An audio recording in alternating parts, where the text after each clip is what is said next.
without that, I wouldn't be the person who I am today. I wouldn't have learned the music how I learned it or how quickly I learned it today. For a week or a week and a half, I'm learning 17 songs a day because I did not know all the songs that they were doing. And they've been doing cruise ships for 5 years.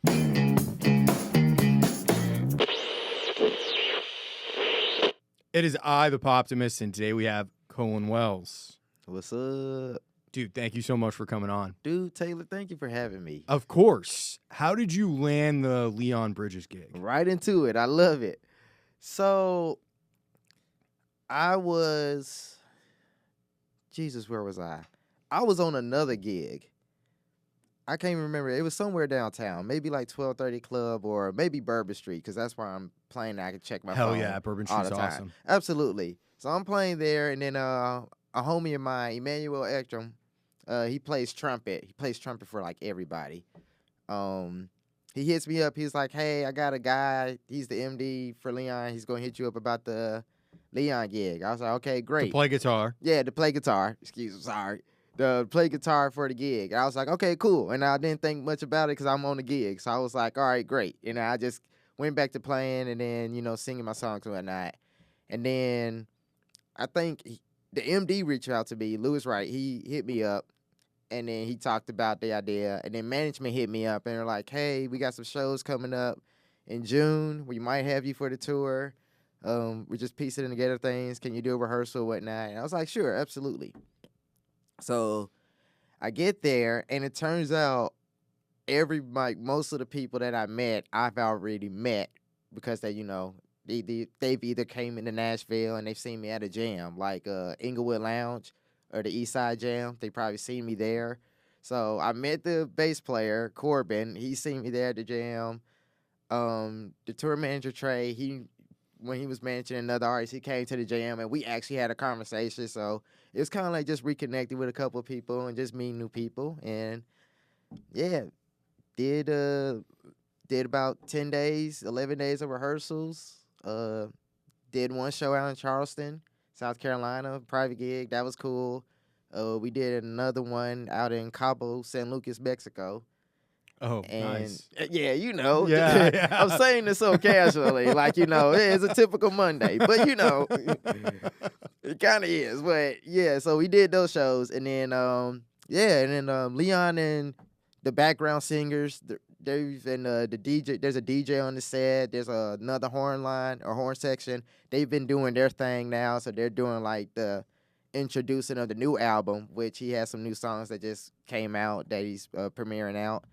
And yeah, I'm just really grateful for the opportunity. It's really, really cool. Well, it just goes to show you how important it is, like reputation of the people that you work with, because these were all people that you had known previously, and you didn't necessarily know that they were on this gig. And then when it was you that showed up, they were like, "Oh yeah, hell yeah, yeah, nice."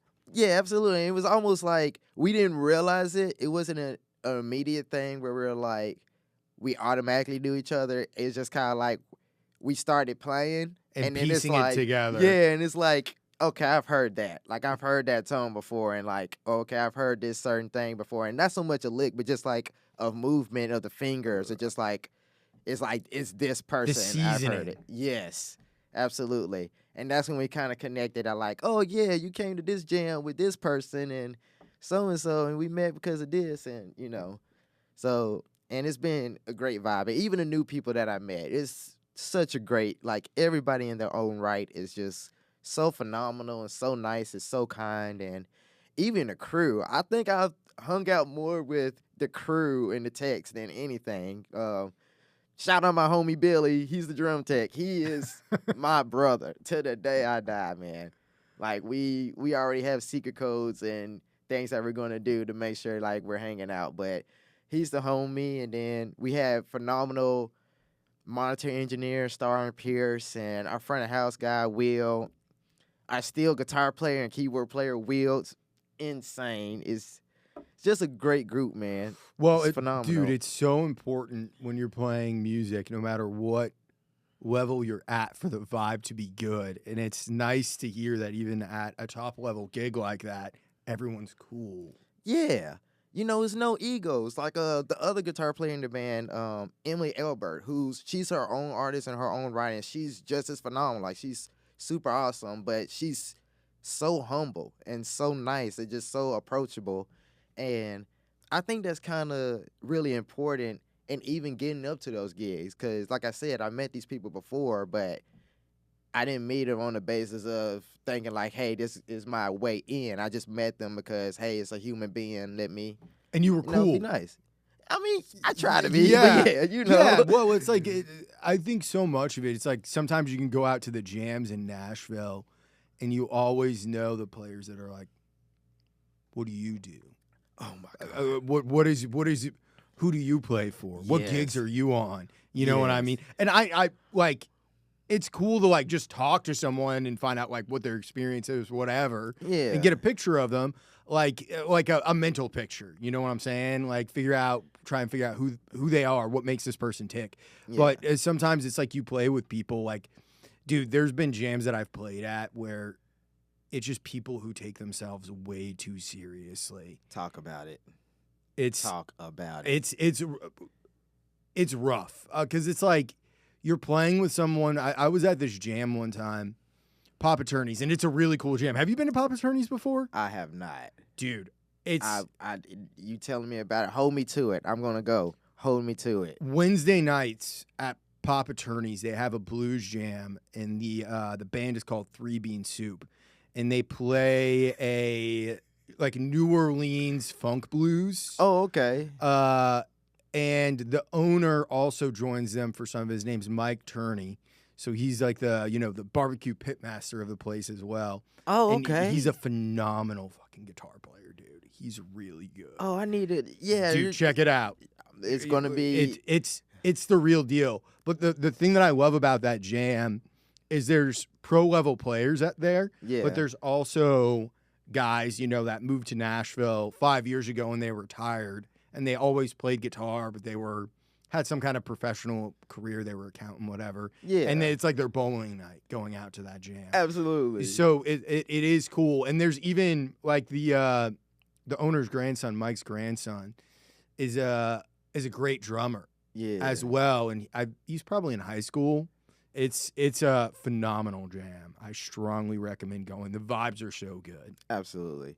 But I love a good non-egotistical jam. That and I being love said, the blues. And I love good barbecue. I'm a brisket connoisseur. There is at every jam it happens, but there are just guys who take themselves way too seriously. Yeah. And I was on stage with these guys, and they called out this random, obscure version of The Letter. It was like by Joe Cocker or something like that. I personally wasn't familiar with it. Like that 60s kind of garage standard, The Letter. Okay. It's like as you can tell by my face, I too do not know, but yeah, sure. You would know the song if you heard it. Yeah, because it's like a famous like Vietnam song, like Vietnam era song. Okay. But it was a Joe Cocker version with like a horn section. It had hits and like licks and shit, and I didn't know what it was. I was like, I don't know. And they're like, you don't know this song? I like immediately they're like, just follow along. And I did follow along. I was able to get it. But you sometimes you got to do a pass or two before you get whatever I do. Sometimes I have to do a pass or two before I can get whatever it is, just like in the moment like that. Absolutely. But yeah, I killed it. I felt good about it anyways. But the guy who was playing guitar that night, he still just like gave me a little bit of attitude. And I'm like, dude, it's music. It's not serious. And this is a jam, dude. We're trying to have fun. I know. And I hate to even say it. Sometimes I'm that guy that takes it too serious. Because, I mean, like, yes, it's a jam. We making music, but, like, don't get up here just playing just anything. Yeah, I agree with that. Like, let's play with each other. Let's play with be band. tasteful. Let's be tasteful. Like, and then, like, let's know where the one is. Yeah. Let's know where the one of the phrase is. Let's just know. Let's just, like, if, But I just really witnessed the other side of it because this past Sunday, or I don't want to say this past Sunday because I don't know when it's coming out, but one of these Sundays, we celebrated my birthday and the bass player's birthday. So it's kind of like our own type of jam, and we were in charge of the band, and I was singing and playing guitar that night. And what were you playing at? Inglewood Lounge. Okay, So nice. the East Side Jam. That happens every Sunday from 9 to 1. House band plays 9 to 10. Break. Jam happens after that. So, great food. Inglewood Lounge is a great place. Great food, great drinks, like great atmosphere. Shout out all the bartenders. Shout out Justin. Shout out. I can't do everybody right now real quick, but it's good. Chase. I'll just scream it out as it come on. Shout out Inglewood Lounge. Yeah, shout out Inglewood Lounge and everybody. Shout out Danny. All right, there it is. Yeah, but yeah, so I was up there singing and playing, and I think I had like maybe I did take it too seriously, or maybe I was just thinking too seriously about it. I mean, killed either way. It was a great night either way, because like you said, it's music. But I think that was the first time really thinking about being in a singer's shoes, thinking about, dang, you really got to come up with like stuff on the spot, and then you try not to sound like what you just sung in the other song. So this is like improv that you're doing? Oh, absolutely. Yeah, off the top of the dome. And like I have to be out of this world in order to like play and sing off the top of the dome. In the flow state. In the very much flow state, yeah. I don't know how PG we're allowed to be. But like, dude, you can say, anything. Well, dude, I smoke weed, like, and anybody that goes to that jam will attest, like, I smoke weed. Justin's my favorite bartender. He makes the greatest gold rushes of all time. I just ask for one, and like that one can like sustain me the whole night. If I do two, I'm feeling in a great mood, and then, yeah, once I'm there, because I think that helps me take the seriousness away from it. You know, now I'm like just chilling. I'm truly chilling in the moment. And I think that's when really music comes at its true form. It's when everybody's just chilling. Like it's no agenda of somebody going up there being like, I'm going to show off or I'm going to be the front guy of it. There's a lot of that, dude. Yeah, and it's that, and then it's also the etiquette of it. Like, I'm gonna say, can I look in the camera and say, yeah? Sometimes y'all be pushing over living legends at these jams that like rarely come out the house. They do not have to come out the house and grace us with their presence. And you push them out the way to get up there and have your 5 minutes of fame. You got to stop that. All right, I'm done. Yeah. No, it's very true. It's like, I think especially I love playing with older, more experienced players. Yeah. Because, Absolutely. dude, they've been doing it for as long as we've been alive.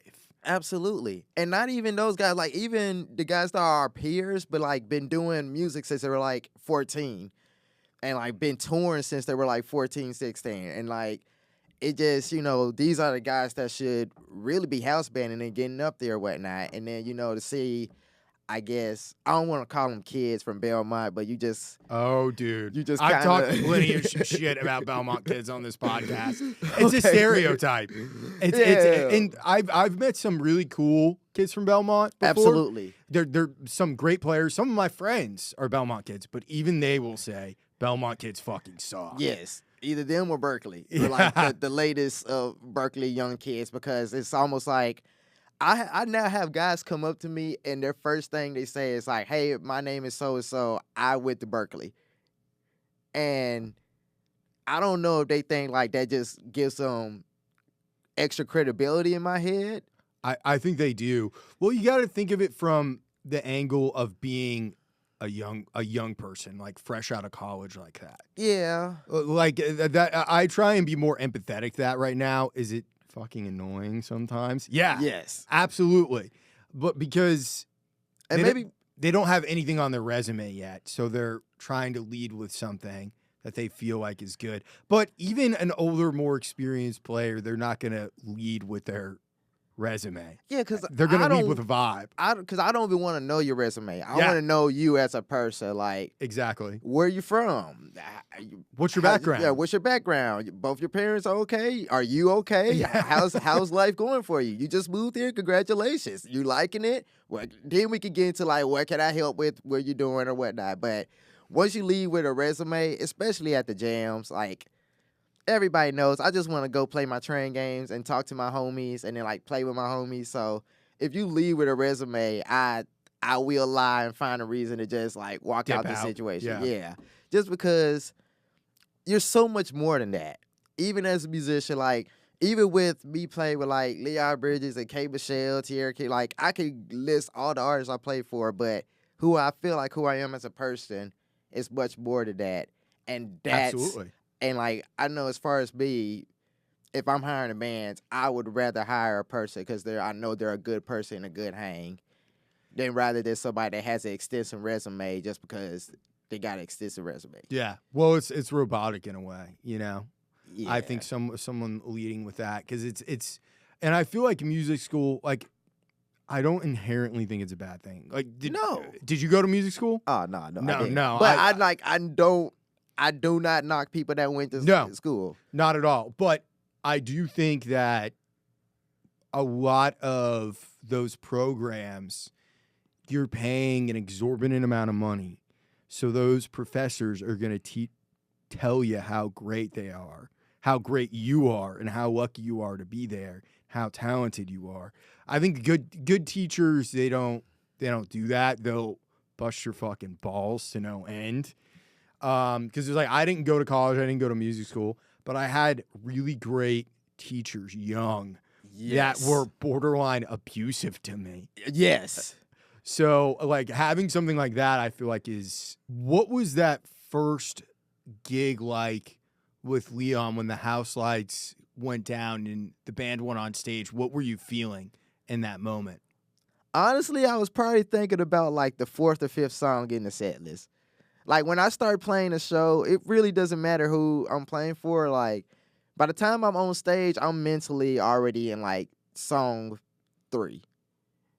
Yeah. Like I'm already kind of like it, and then like maybe I'll come back in the moment if it's like, oh, that would be a cool lick to play, and I'll be like, bleedity-do, oh, that was cool. But then like I'm right back into like, okay, like make sure like I know what's coming up or whatnot, and just kind of in my head just thinking like, just remembering stuff, or just kind of like just being like, how can I be a player and not like take up the show? How could I be a guitar player in this phenomenal band and like play? Feed into the ensemble. Right. And most of the times the answer is just play the record. So how big was go ahead. Oh, my bad. So the first show was a private show. It was a really private event. So I think it was more so the magnitude of who we were playing for. It was for a Lexus event. So it was really like closed off, and it was people like that worked really hard. Big wigs. Yeah, it was rooms with big wigs, and then rooms with people who worked like sold a bunch of cars and like are they're like top salespeople. Yeah, like they're the top 3 salesmen or salespeople in their state, and they probably did like every state, all the United States, and like it was a company trip. Like you could only be on this trip, and then they were like, yeah, you're going to see Leon's show before anybody else does. So that was kind of like their gift or whatnot. So that show was pretty cool. I'm not going to say that. No, it was cool. So I will say for that show and the Mexico show, we had a different drummer. And we actually had different saxophone players, but both of them were killing. Like, Haley on saxophone, she's so good. She's out in Oregon. She was killing. And then we had another guy, David. He lives here. He's from Nashville, or he lives here in Nashville. And he was killing too. And like both of them probably got the music like 2 days before the Charleston show. So they had to do like a lot of cramming, a lot of like trying to figure out arrangements because it was a different show than the one we did before. And the drummer was the MD.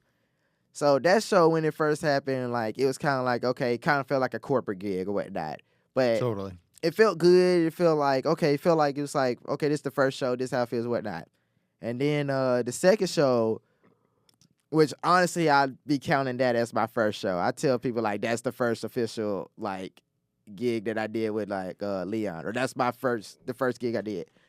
And that felt amazing. Like just pulling up. First of all, it was kind of a crappy day for the workers, not for us. We was at a resort having fun. But it was kind of like sound check kept getting pushed back because they had stormed the night before and the ground was still like underneath the dry sand that just got put on top of the mud or whatnot. A lot of cars was getting stuck.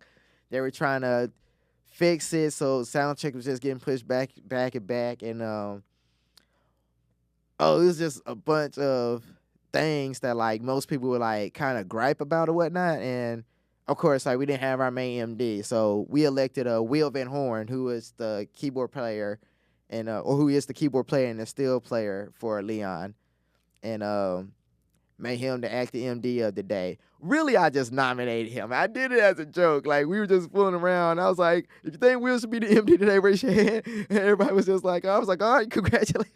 Like, I just totally put him on the spot. Like, I thought people was going to laugh it off. But no, he did it. And he did a phenomenal job. I mean, like, not like I thought he would do a bad job or anything. Like, it's Sure. Will. To know Will is... Maybe I talk like this because I know Will. Will is just the greatest. He's the greatest human being. And, like, before that, I would trust him with anything. And Will is just phenomenal. So he did that with flying colors. And that drummer did great. Like, he probably only did one through with us. And that was in Nashville for, like, one of the rehearsals and whatnot. And we still weren't, like, solidified in what we were doing then. And he did so well then. And he did so well on this performance, too. And it was almost like a collective vibe that you could feel with the group when it's just, like, everything's good. And then on those type of moments, I'm not so much thinking about, like, at that moment, I've already thought out the whole show because I'm like, oh, this is a breeze. I'm playing with homies now.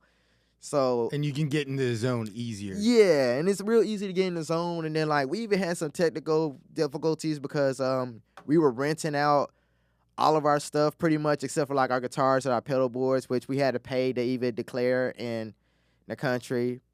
So if you want to tour, don't remember that. If you want to tour overseas, sometimes, you know, especially now times, they're going to make you pay for your stuff to declare. But if you do it once, like, just do it once. But, like, yeah, just be prepared. So What is it like playing for an audience like Leon's where they all know and love the music, like an artist gig like that? What is the experience like? it's really great. Like, people are singing verbatim, word to word. Most of the times he don't have to sing because they just sing. People were really digging me and the guitar. Like, they were digging the whole band. Like, it was a band full of people with, like, their own swag or whatnot. Well, I feel like So- plus for a gig like that, like it's people who like music that's played by human beings. I feel like are into Leon's music. You know what Absolutely. I'm saying? Absolutely. So it's really cool because even regular people like his music because most of his stuff, you know, he has some love songs out there, so people use it clearly like for their wedding songs Yeah, or first dance totally. or that. And you know, a bunch of people came up to us telling us like, "Oh, this song was our wedding song," or "This was a song that like," or "This was a song that like put me on to Leon." You know, this is I remember I was here doing this when I heard this song by Leon.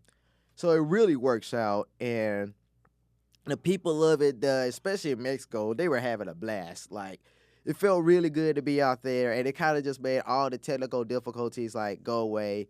And even, like, during one of the songs, the nylon guitar was acted up that Emily plays.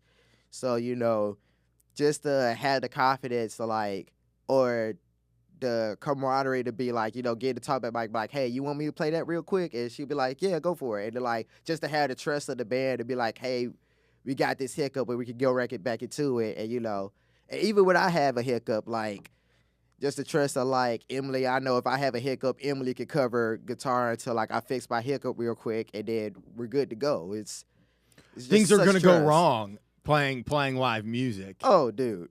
And almost the bigger the gig, the more things could go wrong. There's a lot more parts and pieces. Yes.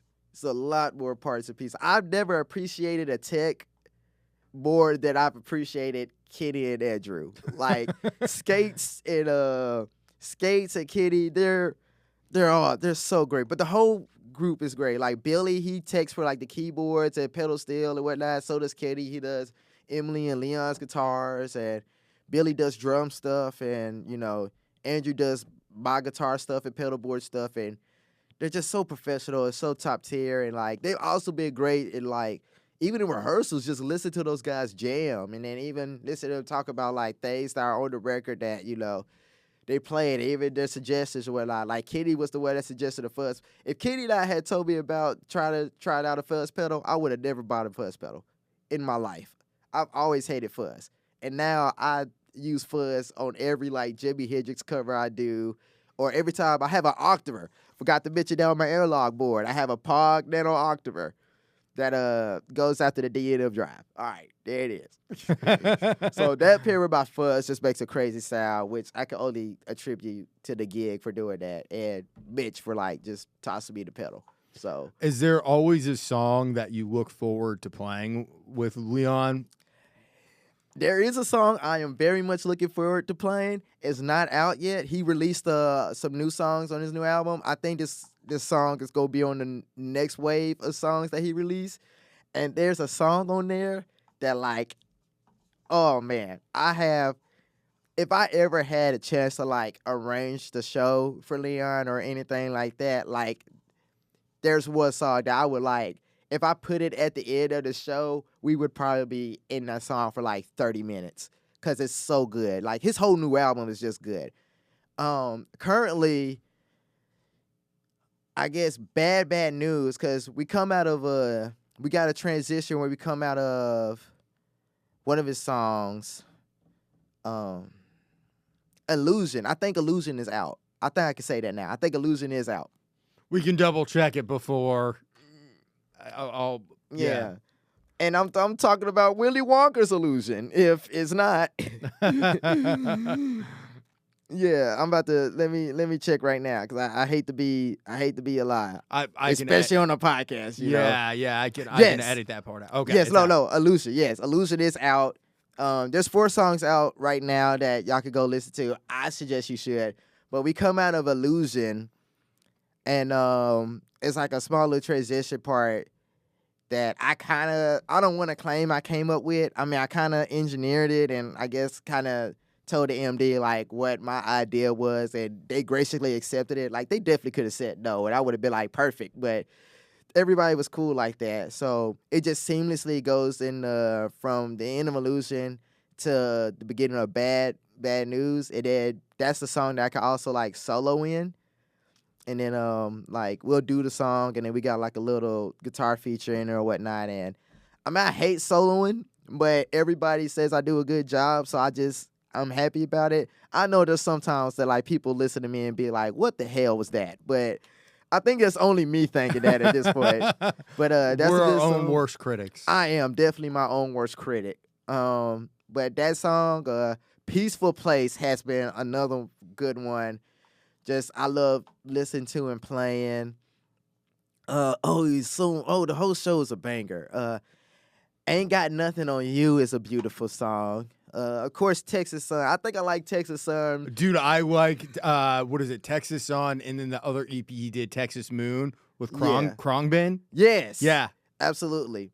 So, and funny enough, I just found out Will Van Horn, the keyboard player and the steel player, he also plays keys and pedal steel for that band as well. Oh, nice. Okay. Yeah, Cool. So I think he's been on the road with them, doing his thing with them. I've been seeing pictures of him. He's a great guy. All of them, everybody in the band has something else that they're doing that's like just as great.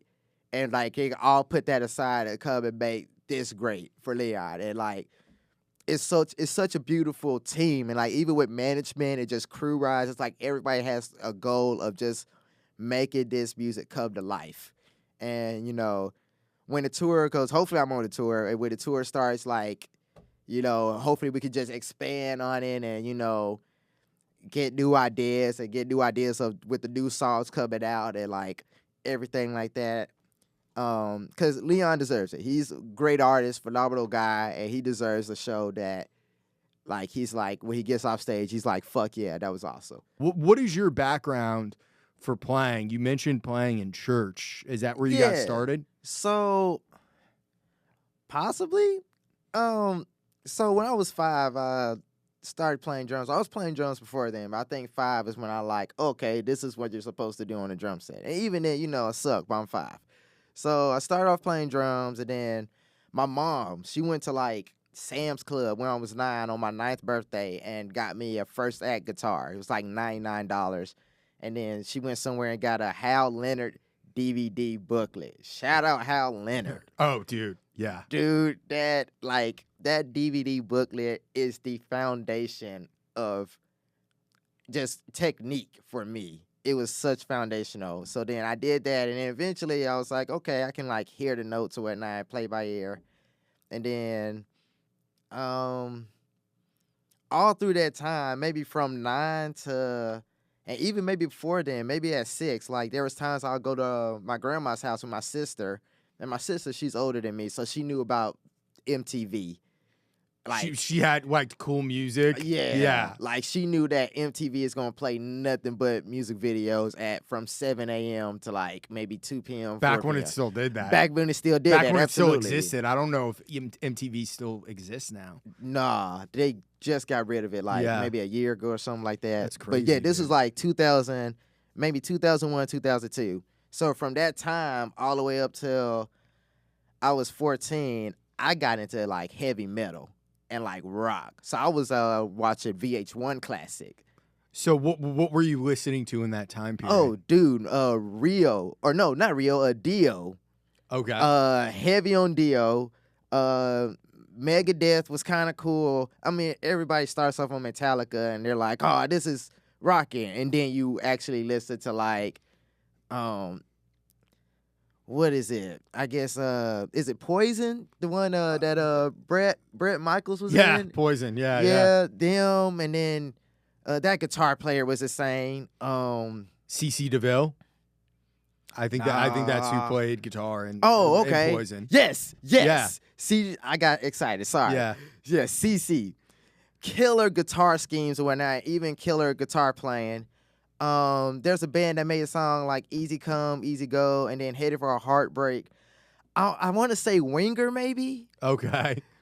Oh, dude, it was more so like the 70s and the 80s rock that I got into, and then started looking at shows like that metal show. Oh yeah. Yeah, with Eddie Trunk. Yes. Yeah. Absolutely. And I think it was whatever episode where he went off where he was like, I think Black Sabbath wasn't in Rock and Roll Hall of Fame, or it was some rock and roll band that wasn't in the Rock and Roll Hall of Fame yet, and he just went ballistic and everything he said was factual. And I mean, also the show featured like Zach Wilde and like I remember some of the that guitar show back greats in at the the day. time. Yeah. Absolutely. So I was really listening to that, and then coherently because I was raised in a church background, and like my dad, like he's currently the head deacon at the church, and my mom is she's a retired school teacher now, but at the time she was teaching school, and she the family was kind of revered in the church or whatnot. So at that time I was really going to church like 3 or 4 times a week probably. Like if it's Sundays, it's Sunday school, Sunday service, and then probably like an after school and then in between listening to heavy metal. Yes, like listening to heavy metal when I get back to the crib or whatnot. And maybe at 15, maybe 15 or 16 is when I played at my first church, Mount Hebron Baptist Church, and that was like maybe my second, that was my first like steady gig of income and playing at a church, and that forced me to listen to gospel songs. But luckily, I also had friends during high school when I was in marching band, and I played the baritone. And I had a good friend, Charles Gray. Baritone guitar or baritone sax? No, baritone like euphonium. Like okay. A smaller tuba, basically. So you can read music and yeah. Well, I'm really good at bass clef. Okay, yeah. Yeah, I can read bass clef like perfectly fine, and then treble clef like. It'll take me a minute, but like treble clef's a little more challenging. That's coming from a bass player. Yes, absolutely. There's no chords usually on bass clef. Exactly. No, it's either just there, or I know for euphonium, it's either like we'll trade off with either doubling the tuba, or we'll be up there with the mellophones or the trumpet, and we'll have our solos or whatnot. It's a beautiful instrument if you play it right. But in that process of me being in a high school band, I met with Charles Gray, and he put me on to like a whole new wave of gospel at the time. So that was like when Ty Tribbett, definitely Ty Tribbett, and Ty Tribbett GA, and that whole Stand Out album. And then just from there, I think I deep dove into gospel. So now I'm deep diving into gospel and then metal. What And are then that classic rock. the biggest similarities and differences that you noticed about it playing wise? Because are they, how are they different? How are they the same?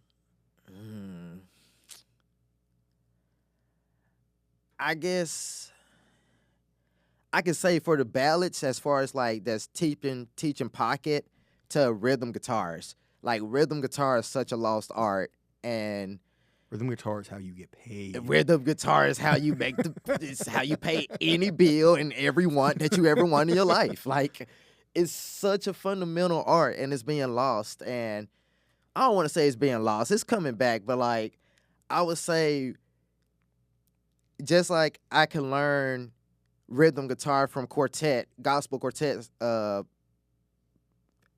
artists like Lee Williams and the Spiritual QCs and the Cantor Spirituals, I could do that for the same as Ringer with Headed for a Heartbreak, like the rhythm guitar part of that. And then, I mean, this rhythm guitar player never gets enough love, and I hate that I can't remember his name, but the guy that played rhythm guitar for Guns N' Roses.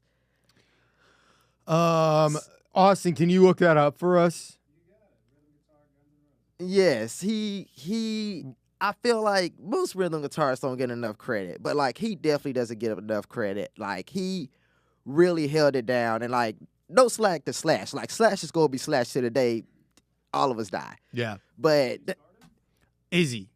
Yeah. Yes. Yeah. Izzy. Shout out Izzy. Yo, that's like if you go back and listen to the albums, like that's real true rhythm guitar.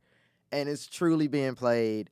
And metal has that. And then I'll probably say that with the ballads of gospel music and the ballads of metal, the rhythm guitar parts and like spelling out the chords are almost similar. Interesting.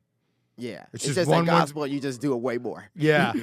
Yeah. And one's with a ton of distortion. Yeah, one's with a ton of overdrive or distortion, and it's crazy rammy bar, and the other one is very clean, but crazy rammy bar at times. You know, it's just, you kind of, I don't know, man. It's such a weird art because really you can kind of pick it out from everything. You can even say the rhythm guitar, the guitars of that of gospel sometimes can mimic the guitar of that in Latin music, you know?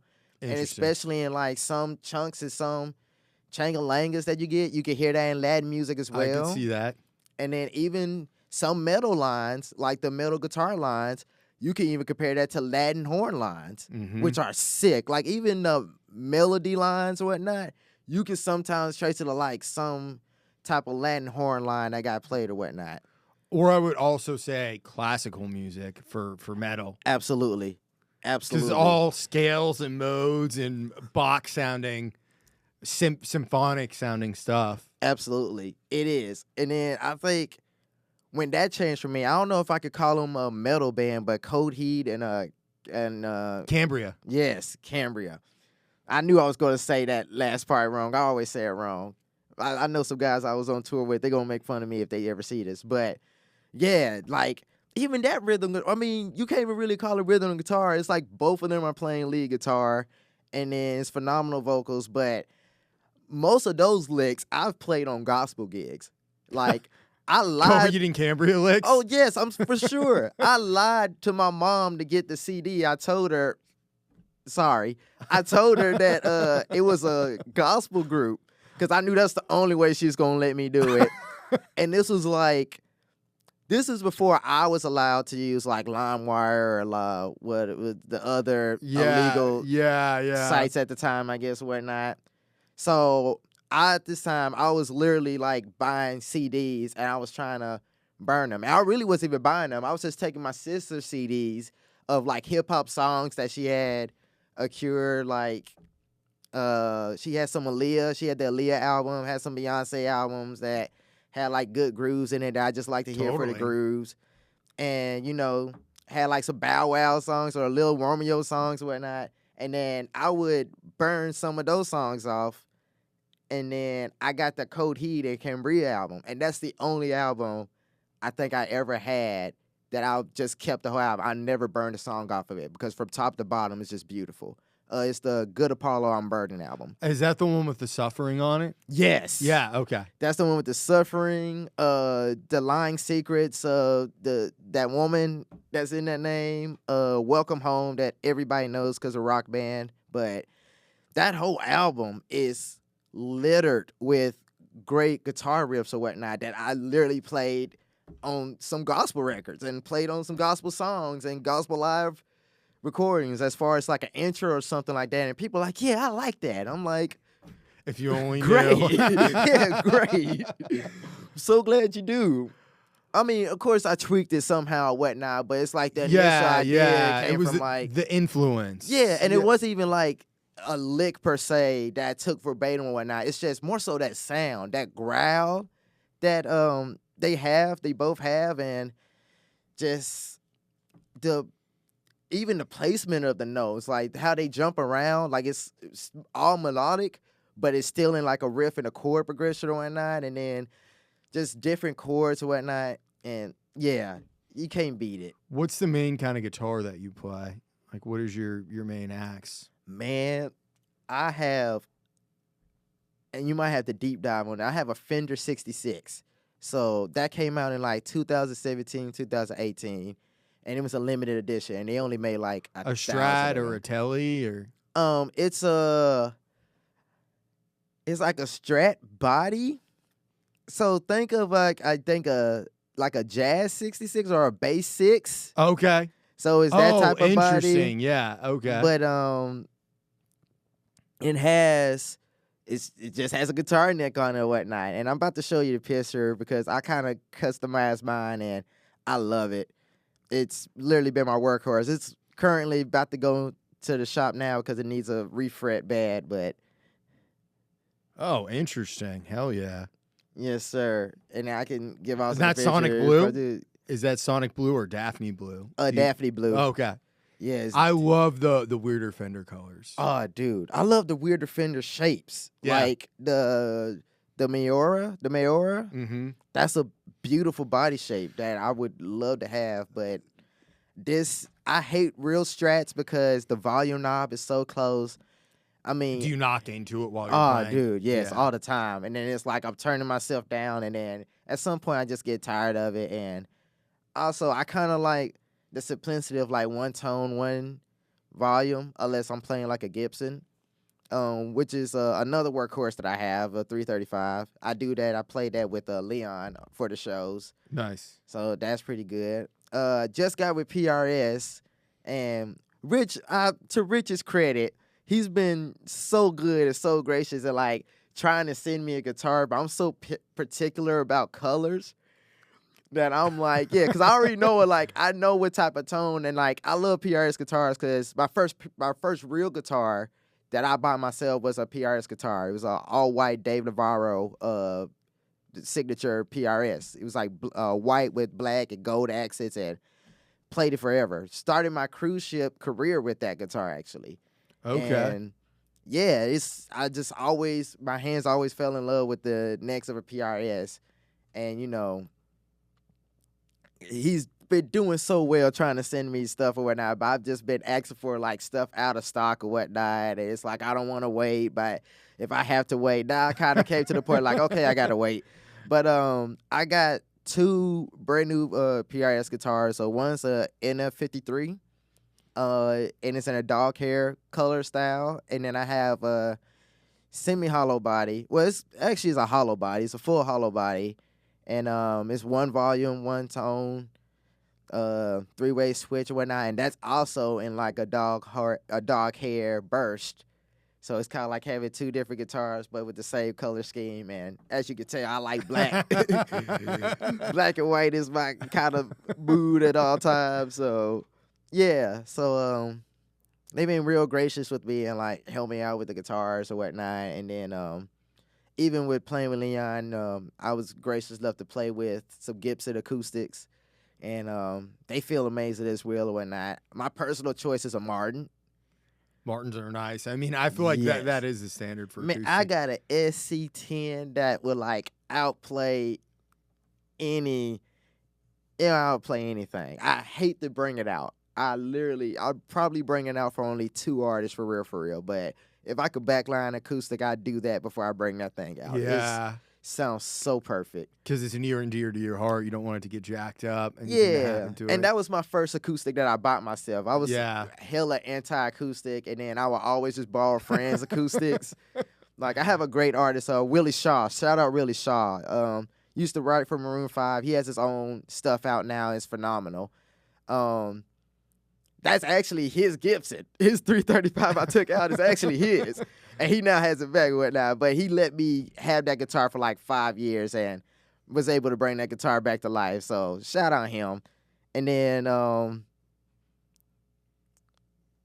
what I was just talking about before I mentioned him, whatnot. PRS. Yes.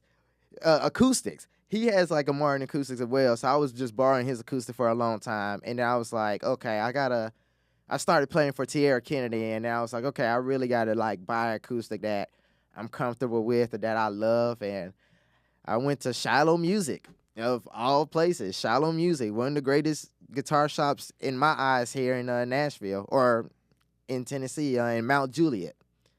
And it's a family-owned shop, so I perks there. I love supporting Local business. Local business. Oh, Yeah. all the way. Local business all the way. So went in there, bought it, talked to their guys. He showed me like a D28, showed me, I think the D14 is the other one, showed me some other acoustics and whatnot. And then he showed me this SC10, and I played it, felt comfortable. I was like, run it. And literally the next day, had my homie Matt Seward, phenomenal guitar tech in town. He guitar techs for Brothers Osborne, but he has his own company, Good Working Guitars. And he set it up, and all of it played like a charm. And to this day, that's like my favorite acoustic guitar to play. And I've played a lot of great acoustic guitars, and it's up there. I put that one, and then like the Dale McCurry signature Martin, I put those like neck and neck. Yeah. Yeah. Martin, the nicest acoustic guitar I ever played was like a super expensive Martin. It was called a D18 Golden Era. Oh, wow. I used to work at this place when I lived in Colorado called Wildwood Guitars. Are you familiar with them at all? Yeah. So I was, when I was like 20 years old, I worked there. I lived in Colorado for a year, and I worked there. Okay. Because a family friend's dad owned the store. Oh, wow. And he got me a job working there. And they had like so many famous fucking clients, you know, like what's the dude that plays Keep On Rocking Me, Baby? He plays the Joker. Austin, you know what I'm talking about? Steve Miller. Steve Miller. Yeah. Yeah. So he would like come into he came into the shop before. Tim McIlrath from Rise Against came in one day. Wow, okay. Yeah, and like they had, and their biggest thing is like online. So it was like people would call in, it would be like, oh, here's one of the guitar players from the Cars, or here's Dierks Bentley, he's calling about a guitar. Absolutely. So it was cool to kind of be in that environment, and everybody that worked there was a musician. They were all guitar players. Right. So even though I'm a bass player, I got to learn so much about guitars and tones, and like it helped me out a lot, like for producing later on. But it just gave me so much perspective, because they had stuff that was like more than all of the assets in both of our lives combined. Was one, like they would have stuff, you know, like a 57 Stratocaster, or you know, a 59 Les Paul that was gold top, and it had all the checking on it. Yeah. So it was all cracked and shit, and it was a beautiful, beautiful shit. But yeah, dude, it was insane. But I got to play a lot of nice guitars there, so it was like I was able to familiarize. In my heart of hearts, as a bass player, it's always Fender for me. I love Fender until the end of time. Absolutely. But there are so many great brands between Fender and even some of the smaller, more boutique brands. I don't know if they still exist, but there was a company called Fano. Okay. Did you ever hear them? Not really, no. They have these weird, like, retro futuristic looking guitars. It looks like stuff that was made in the 1950s for what they thought, you know, 20 20 would look like. Okay. So it has like this cool, like kind of like the Jetsons. That's like something that's retro futuristic. Absolutely. You know, it was like someone in the past imagining what the future would be like. Yeah, I'm pretty sure we let them down by now. Yeah, but for sure. For sure. But yeah, exactly. Okay. How did you start playing for the cruise lines? Like, how did that whole thing come about? Dude, that was straight God. Like, that was straight God. So, started off with, I got a homie from Birmingham, Caleb Kelly, phenomenal drummer. And he's like super young. At the time, he was definitely young. He was like maybe 15, 16, coming up to clubs and like killing, just absolutely murdering. His mom is a phenomenal organist and is a pillar in the Birmingham community as well. And I think I was headed with them to play a funeral or to do something. And she just sprung up the question, like, have I ever thought about playing on a cruise ship? And I was like, I've been in Birmingham all my life. Like, I didn't even know that was, something that A possibility? Be done. Yeah, I never knew that was a possibility. Because for the most part, I was just bouncing around churches and was really not feeling like anywhere was paying me my wealth or my worth where I felt like I should have been. And maybe that was like selfish of me, and it probably was, but I just wanted more. And I was also playing at clubs that I for sure wasn't paying me what I needed, but it was just good for the experience and good for like hanging out with the homies and actually learning. So she brings up the question. I'm like, never thought about it. Gets me in contact with a guy named Louis McKay out of Memphis. He asked me to send him a video of myself playing. And sent him a video. And consequently enough, that was actually the last month of my lease. So I was struggling just trying to find somewhere else, like looking for somewhere else to live. I was almost thinking about like I might have to give it up and go back home to my parents. So did the video. He liked it. He said I sounded good. I asked me how old I was. I told him I was 21. Had just turned 21. So they were like, perfect. Oh, yeah. They were like, oh, brother, what? You've been 21 for 2 months? Oh, dude, come on. So first I thought it was a scam because he was like, yeah, you got to get yourself up to Memphis, which like now doing the business, you got to get yourself to rehearsal. But he told me the wrong day. So I got to Memphis like a whole maybe 36 hours before I was supposed to really be in Memphis. Oh, no. And like I had a friend, she drove me up there from Birmingham to Memphis, and then we kicked it there for a day before I was like told to be there. So then she left that day, and then I was just kind of like just there. Chilling? Yeah, just literally stranded. Like I didn't know nobody. I'm outside. It was like a company. They had some like 2-week hotels type of deal where you had your kitchen and whatnot, everything felt like an apartment. And then you had the company condo, which was the company was for the B.B. King All Stars. It's the B.B. King's Blues Club at sea. So we were rehearsing Memphis at the spot called the Bonton, which is like a super historic spot in Memphis. It's basically where like all like Jimi Hendrix and Elvis and all those cats used to go and perform at the basement. And and then that was literally just a block over. So I'm sitting outside waiting. There's a whole nother band up there. Like, they're finishing rehearsals because they're leaving out, apparently, the day that I'm really supposed to be in Memphis. That's the day that they were leaving. So they were gracious enough to let me, like, kick it for that night. And then the next day I was able to, like, get into my room and whatnot. Did the 2 weeks of rehearsal, which was cool. Also, with that perk, we got to eat at BB King's for free.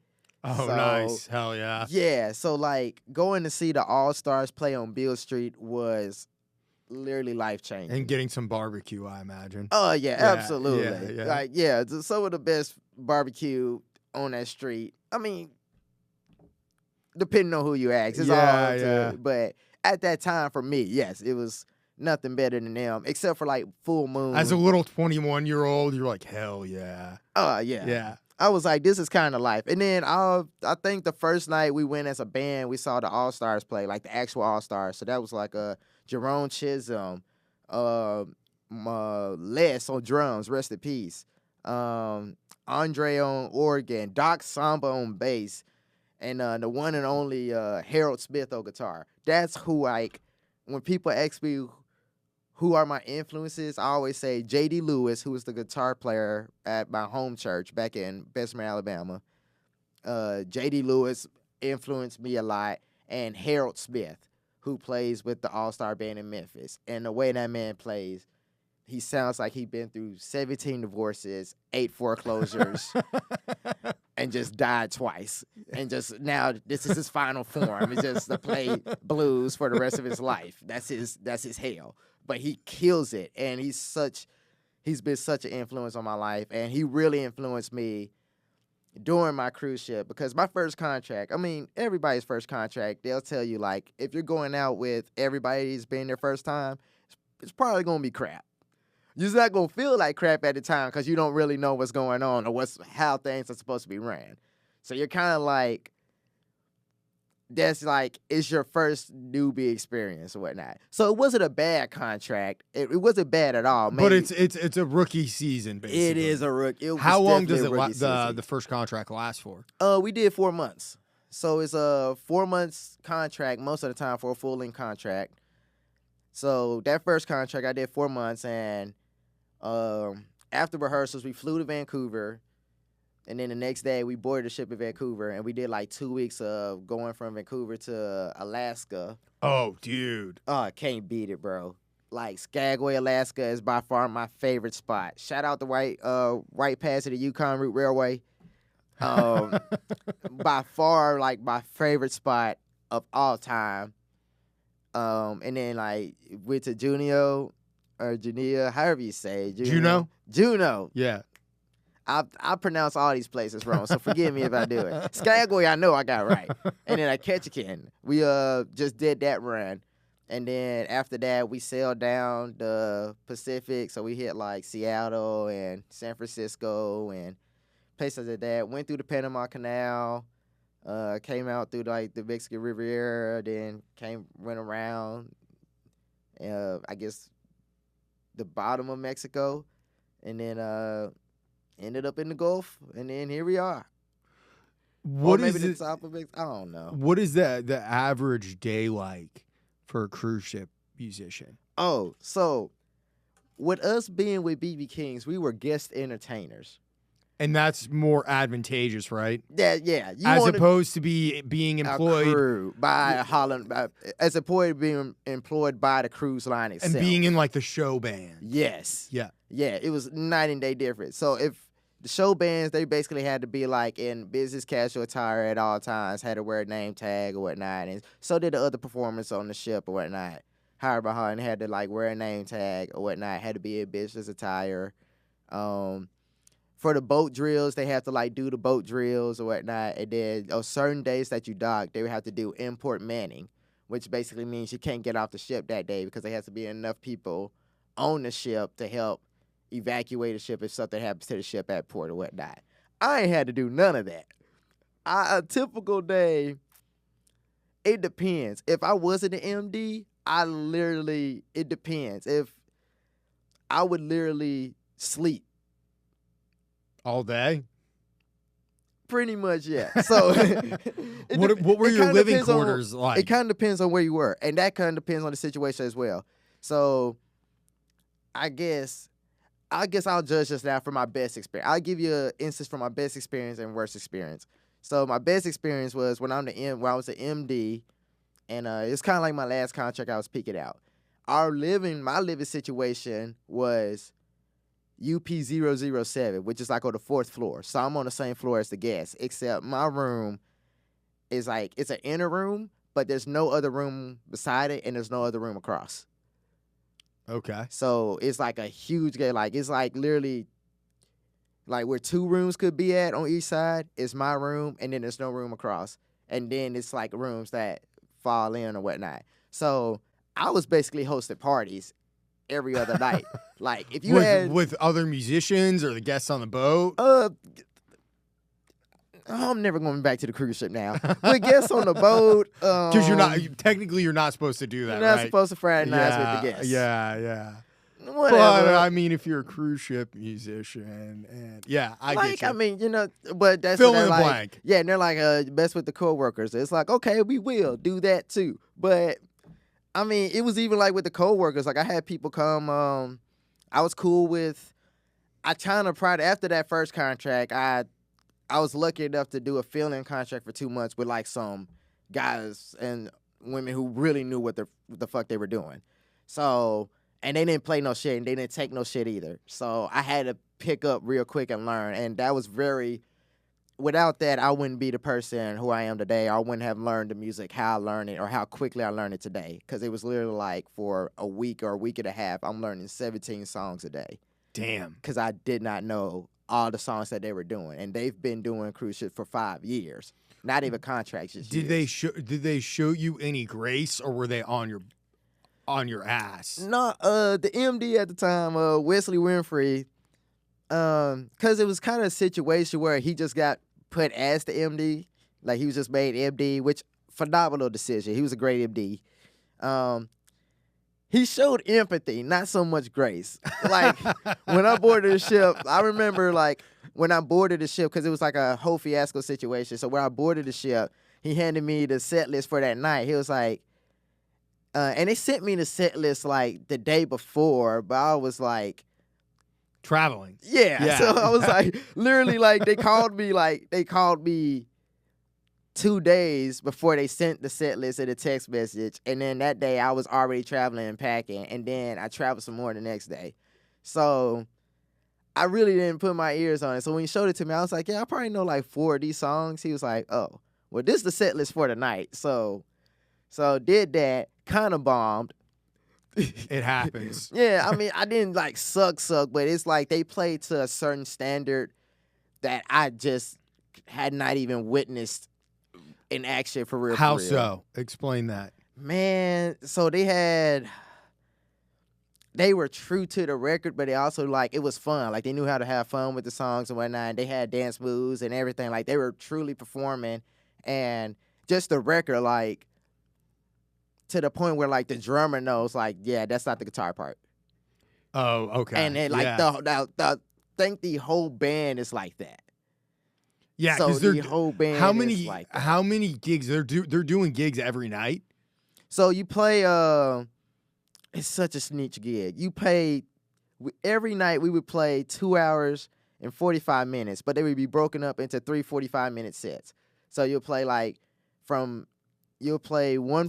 1:45 starting at maybe 8:30, take a 15-minute break, play at 9:30 p.m., take a break, play at 10:30 p.m., be done for the night. That's it. And we did that for 6 days out of a 7-day working week. So we was guaranteed 1 full day off. And just depending on how the cruise was scheduled, sometimes it would be like a consistent off day, or sometimes it would be, like we'll have to play like maybe 12 days, and then we'll get an off day, and then play like 2 more nights. So you were putting on a lot day. of like muscle as a player during this time period. Oh yeah. And then I also, like, because on that contract I was learning so much music, I just locked myself in my room and just learned music. So the only time I would leave the rooms to get food, even then we had room service. So I was literally just, like, 4 hours became 6 hours, which became 8 hours, which then became 10 hours. And you're just sitting there learning as many songs as you can. yeah, and I did that for multiple contracts. And what is it, like any and everything you can imagine under the sun, or was it a particular style and genre? On the cruise that we're playing, it was straight blues. So we're doing straight, like, Stax records, Malaco records. Hell yeah. Oh, dude, Malaco, man. Everybody sleeps on Malaco, and, like, Malaco is his own brand. But it was like, and especially with that second band, my second contract, they showed me, like, a whole different style of, like, Southern Soul. And they were doing B-sides of, like, Stevie Wonder songs and B-sides of the Commodores, and songs that, like, deep cuts, really deep cuts, man, like super deep cuts, like deep cuts I couldn't even find on, like, Spotify, Apple Music. I had to go to YouTube, and because somebody had a vinyl rip. Yes. Yeah, totally. And these are, like, influential to me and whatnot, and also helped me in my guitar skills as a rhythm guitarist, and kind of already had the solo part down because of my rock days and then also my gospel days. So I kind of had it. But as far as listening and practicing, I was listening to anything. Like, I would transcribe a whole D'Angelo, like, album, like horn parts. I'm doing the horn lines. I'm trying to do the melody lines and the harmony lines on the guitar. Like, I'm playing, like, trying to double the bass on some parts. So I'm literally learning the guitar part, like, verbatim. So you can see how it feels. Yes. Get in where you fit in. Yes. And then if I know everybody else's part, like you just said, I know where I fit into the whole mode. And also, it's just, you know, most people feel like only MDs have to do it. That's just a good skill as a player to just, like, know your fellow man's part. And then sometimes it can really lessen, like, rehearsal times, because now it's not like the MD has to feel like, you know, has to feel some type of way because now we got to stop rehearsal because now he's got to listen to your part or whatnot. You could be that helping hand to be like, no, I think it goes like this. And then if they double check it once, even if they check you once and they're like, hey, you're right, 9 times out of 10, any suggestion you say after that, they'll trust you on it because you've already been right before, and it's only because you learned their part as well. So You did the work. you did the work. I mean, just do the work. Yeah. Do the work. Now, I mean, it took me a minute to do it because on my European contract, I came back to America broke, for sure. I spent so much on clothes. Clothes I don't even have anymore to this day. Just outgrew them. I gave them all away. And that was a running thing for musicians to do as well. Like, when you're on the ship, you'll just go and, especially in, like, San Juan, you'll find some J's, like, in America that would cost, like, $300. And you'll find them in San Juan that cost, like, $99 at the time. So I'm just racking up on J's and whatnot, and, like, there's no way to really, like, pack all this stuff away. So we would just give them away to, like, all the room takers, like, the cool room tenants that I had. Always tipped or whatnot, tried to tip every week. I kept my room clean, so he didn't have to clean my room except for, like, embarkation day, because they were just, that's the day that they have to clean the room. So, but I just always tipped them and whatnot, just for even checking or whatnot, man. You know, I even playing, like, just hanging out, just being a cool hang. We would have basketball tournaments with the Indonesian guys that were, like, the engineers, and these guys could play ball.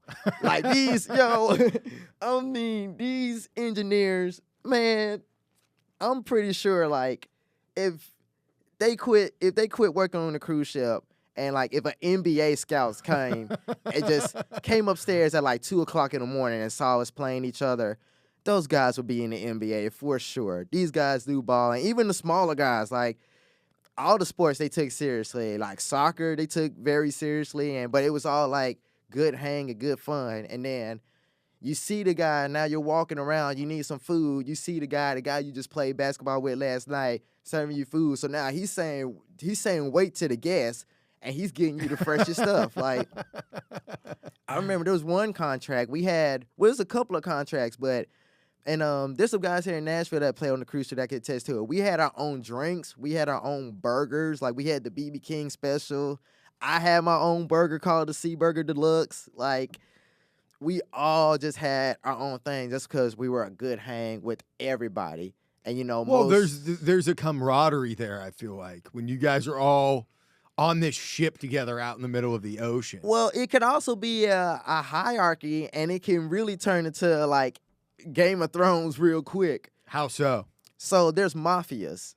Kind of like every group has their own mafia, like the Indonesian mafia, the Korean mafia, maybe. Like, you got the spa girls, so, like, the spa girls were kind of like the mean girls of the cruise ship, Yeah. kind of, sort of, depending on, like, their personalities. So everybody goes into these little cliques. Yeah. It can be like that until, like, somebody just kind of, like, reaches the olive branch, which for us, it was kind of like just bringing a bottle of alcohol once. Like, bringing a bottle of alcohol once to the PO. And even that was a crazy thing. What's like, a PO? So the PO is the petty officers bar. Okay. So that's where, like, the room attendants and the people that work in the kitchen. People that work on the boat, that's where they go to hang out. That's where they would go. Yeah. Well, yeah, that did those type of jobs, certain jobs on the boat, like worked at the galley or whatnot. They would go to the PO, which was just as cool. And the OB is the officers bar. So that's where like your first mates, second mates, third mates, your captain sometimes, like hotel directors, depending on who they were and like who they hung out with, they'll be up there. The performers, we were all hanging out in the OB. Like the office bar was kind of like our main hangout spot. But also we could hang out wherever we wanted to. Like we could Because jump in you were between. guest performers. Yeah. I mean, even if we were like working on a ship, we could, but it's just like everybody knows like, okay, the dancers and the musicians or whatnot, they're gonna be at the OB. And like the room tenants, they cannot go to the OB. Gotcha. They can only stay on. And that's like, what you mean by the hierarchy. Yeah. Okay. So then it was like there's a bunch of times where like I know some of my guys in bands, I didn't go because at the time I wasn't trying to jam on no ship, but they started a jam. Like they would bring their instruments and let other guys on the ship play, and I joined them maybe once, but like you're already playing 6 nights a week. Dude, I got a rotation happening I got a rotation of people coming in my room that I'm hanging out with. Like, no, I just played with y'all. Like, I'm going to hang out in my room. And then also I had a hard drive. Again, shout out Wesley Winfrey. He gave me a hard drive of basically every TV show that wasn't showing on the ship. So, like, I was on there watching Martin. We were watching Game of Thrones because somebody would update it. Whenever a new season or a new episode came out, somebody would go to a bar, download it, share that with everybody, and we would have Game of Thrones parties. And pass it around. Yeah. And we would literally have Game of Thrones parties. And, it's so many memories. I remember just having parties, just people coming in to watch Martin. Or to watch Doug, the cartoon show Doug. Yeah. Dude, and like even I had Rugrats. I had a bunch of scary movies that I never watched except for like Dead Silence is the only one that I could stomach. And that's about like a dead ventriloquist horror story. It's crazy. But those are the times that I had. And even going back to what I said before, like sometimes I would just have parties in my room, like cool cabin parties. Like if you got $5, come on. Like, you could kick it, unless, like, I knew you, and, like, women got in free, like, before, naturally, like... Yeah, women got in free before, like, midnight, and, like, it got to a point where I had to have, like, when the Indian security guards, like, when they got off duty, they had to, like, work security for me, and I would have to pay a cut. Because, like, sometimes, like, really quick, it would be, like... Crazy. It would be like 30 people in one like cabin. Well, I mean, it's a pretty big size cabin room, but it's like 30 people in here. So like, so you were on your own, like you had your own room. Yeah. My last contract, it worked out in such a crazy way. They gave me 2 rooms by accident, and I was talking to one of the dancer girls who also had her own room, and she was on the A deck. So I literally had. At one point, I had 3. I always had 2 types of rooms because I was always kicking it with her. So I would use my room as just like my storage room. And then if I wanted to be away from her, I go to my room. Yeah. And then once she left, another person came in, and it just so happened to be somebody that I knew. So we were just friends. I would just always hang out with her as well. But then they gave me a new room on the 4th floor, and then they extended my contract. And they never let go of my other room until like 2 weeks before that contract ended. So I literally had like 3 places I could go to. So it was like you had 3 condos on the cruise ship. Pretty much, yeah. So my room, that was kind of like the guys' hangout because I had my PlayStation on there. So you could go in there, play Madden, play NBA 2K and whatnot. We were making bets on games because we weren't allowed to gamble in the casino. That was like the number 1 rule. We couldn't gamble in the casino. So we were making our own bets. We had one of our singers, she was a barber from Memphis, so that she would cut people's hair. Yeah, she would literally like people were coming in the room, getting their haircuts, playing basketball or football, or they'll take the soccer games from the PO, bring it to my room, and then some of the Indonesia guys would come and just kick it. And then the main room, like the big room, that was for like either parties or like, hey, I had a good date night. I'm trying to like spruce up the room because I had lights going around. Yeah. I had that room was a set vibe. up. Oh, brother. I had that room set up. How long did you play on the cruise ships for? I did that for about 3.5 years. Okay. So I stopped right at 2018. 2018, I was getting ready to do another contract, and I found out that those guys, everybody except the singer, wanted to go with like another group, like another guitar player and another singer, whatnot, which is fine and whatnot. They're welcome to do whatever. So they did that, but they didn't tell me till last minute. So I was like, oh, okay, well, I guess I'll still be here in Birmingham. So that was like a kind of a small little stint of maybe like a month stint of like, okay, what I'm gonna do now or where I'm gonna go. And I say a month or 2 months, it really wasn't a stint. Like I was still making money. At that time I was still bouncing in like Atlanta doing most of the R&B and the smooth jazz shows and whatnot. So it wasn't like I was just completely out of work. Like I was making money for sure, but I was just like, okay, I don't know what my next major move is. Yeah. And then I had a friend from Atlanta. She was doing a writing session in Nashville. And I was like, okay, let me just go up there, pop up there, see her for a little bit. And she had 2 days off, so I kicked it with her. And then she had a day where she had to go back to her session. So I just remembered my cousin, E.J. Ford, Erskine Ford. He plays organ a lot every Monday at Bourbon Street Boogie Blues with the Quarterback Jam Band. He also plays at Bar Stools with Chris Farrar. He's a phenomenal guy. Probably would not be doing anything if it wasn't for him. Remember that he lived in Nashville. Called him. He was playing at Acme Seed, so he was like, hey, pull up the Acme Seed right now. It's like, all right. So I got in my car. Back then, you could park on First Avenue and not have to pay nothing, after 6 p.m. And this was like 10. So I pull up, I walk in. Pre-COVID times. Yes, pre-COVID times and whatnot. So I walk in, and he's actually on stage with some guys that I met because of the cruise ship. Like, sometimes cruise ships would dock at the same spot, so the bands were always meeting up with each other. And you were like, oh, shit, I know you. Dude, Ping Rose, actually, it was his show. It was Ping Rose and Anti-Heroes, which is a phenomenal group. They were performing, and he saw me walk in. He was like, is that Colin Wells? Come up here and play this guitar. Like, I literally just took 10 steps in. So I walk up there, I play guitar for like a solo, whatnot, hop off stage. Poyer's on bass, Juju Winfield is on drums. So I play with Juju to this day at Bourbon Street still. I've met Juju before. Absolutely. Killer guy. Humble, very great guy. Yeah. And I'm so happy to call him my brother still to this day. They were there, and we all met each other on not Grand Turks, where was it? Turks and Caicos. We met there where both of our ships docked with each other because of the cruise ship. So we left there. They took me to Bourbon Street, and that's where I met Stacy Bitchart and met the whole band up there. And I'm still great friends with those guys to this day. It's almost like they're my uncles. They've seen me grow up. Yeah, basically from like a 23, 24-year-old kid. So did that, and then somehow people just started calling me for gigs. At first it was Cordy Mack that called me for like weekend hits, and then Jackie Wilson, and then more and more people started hitting me up like, hey, are you in Nashville? Or hey, can you come to Nashville?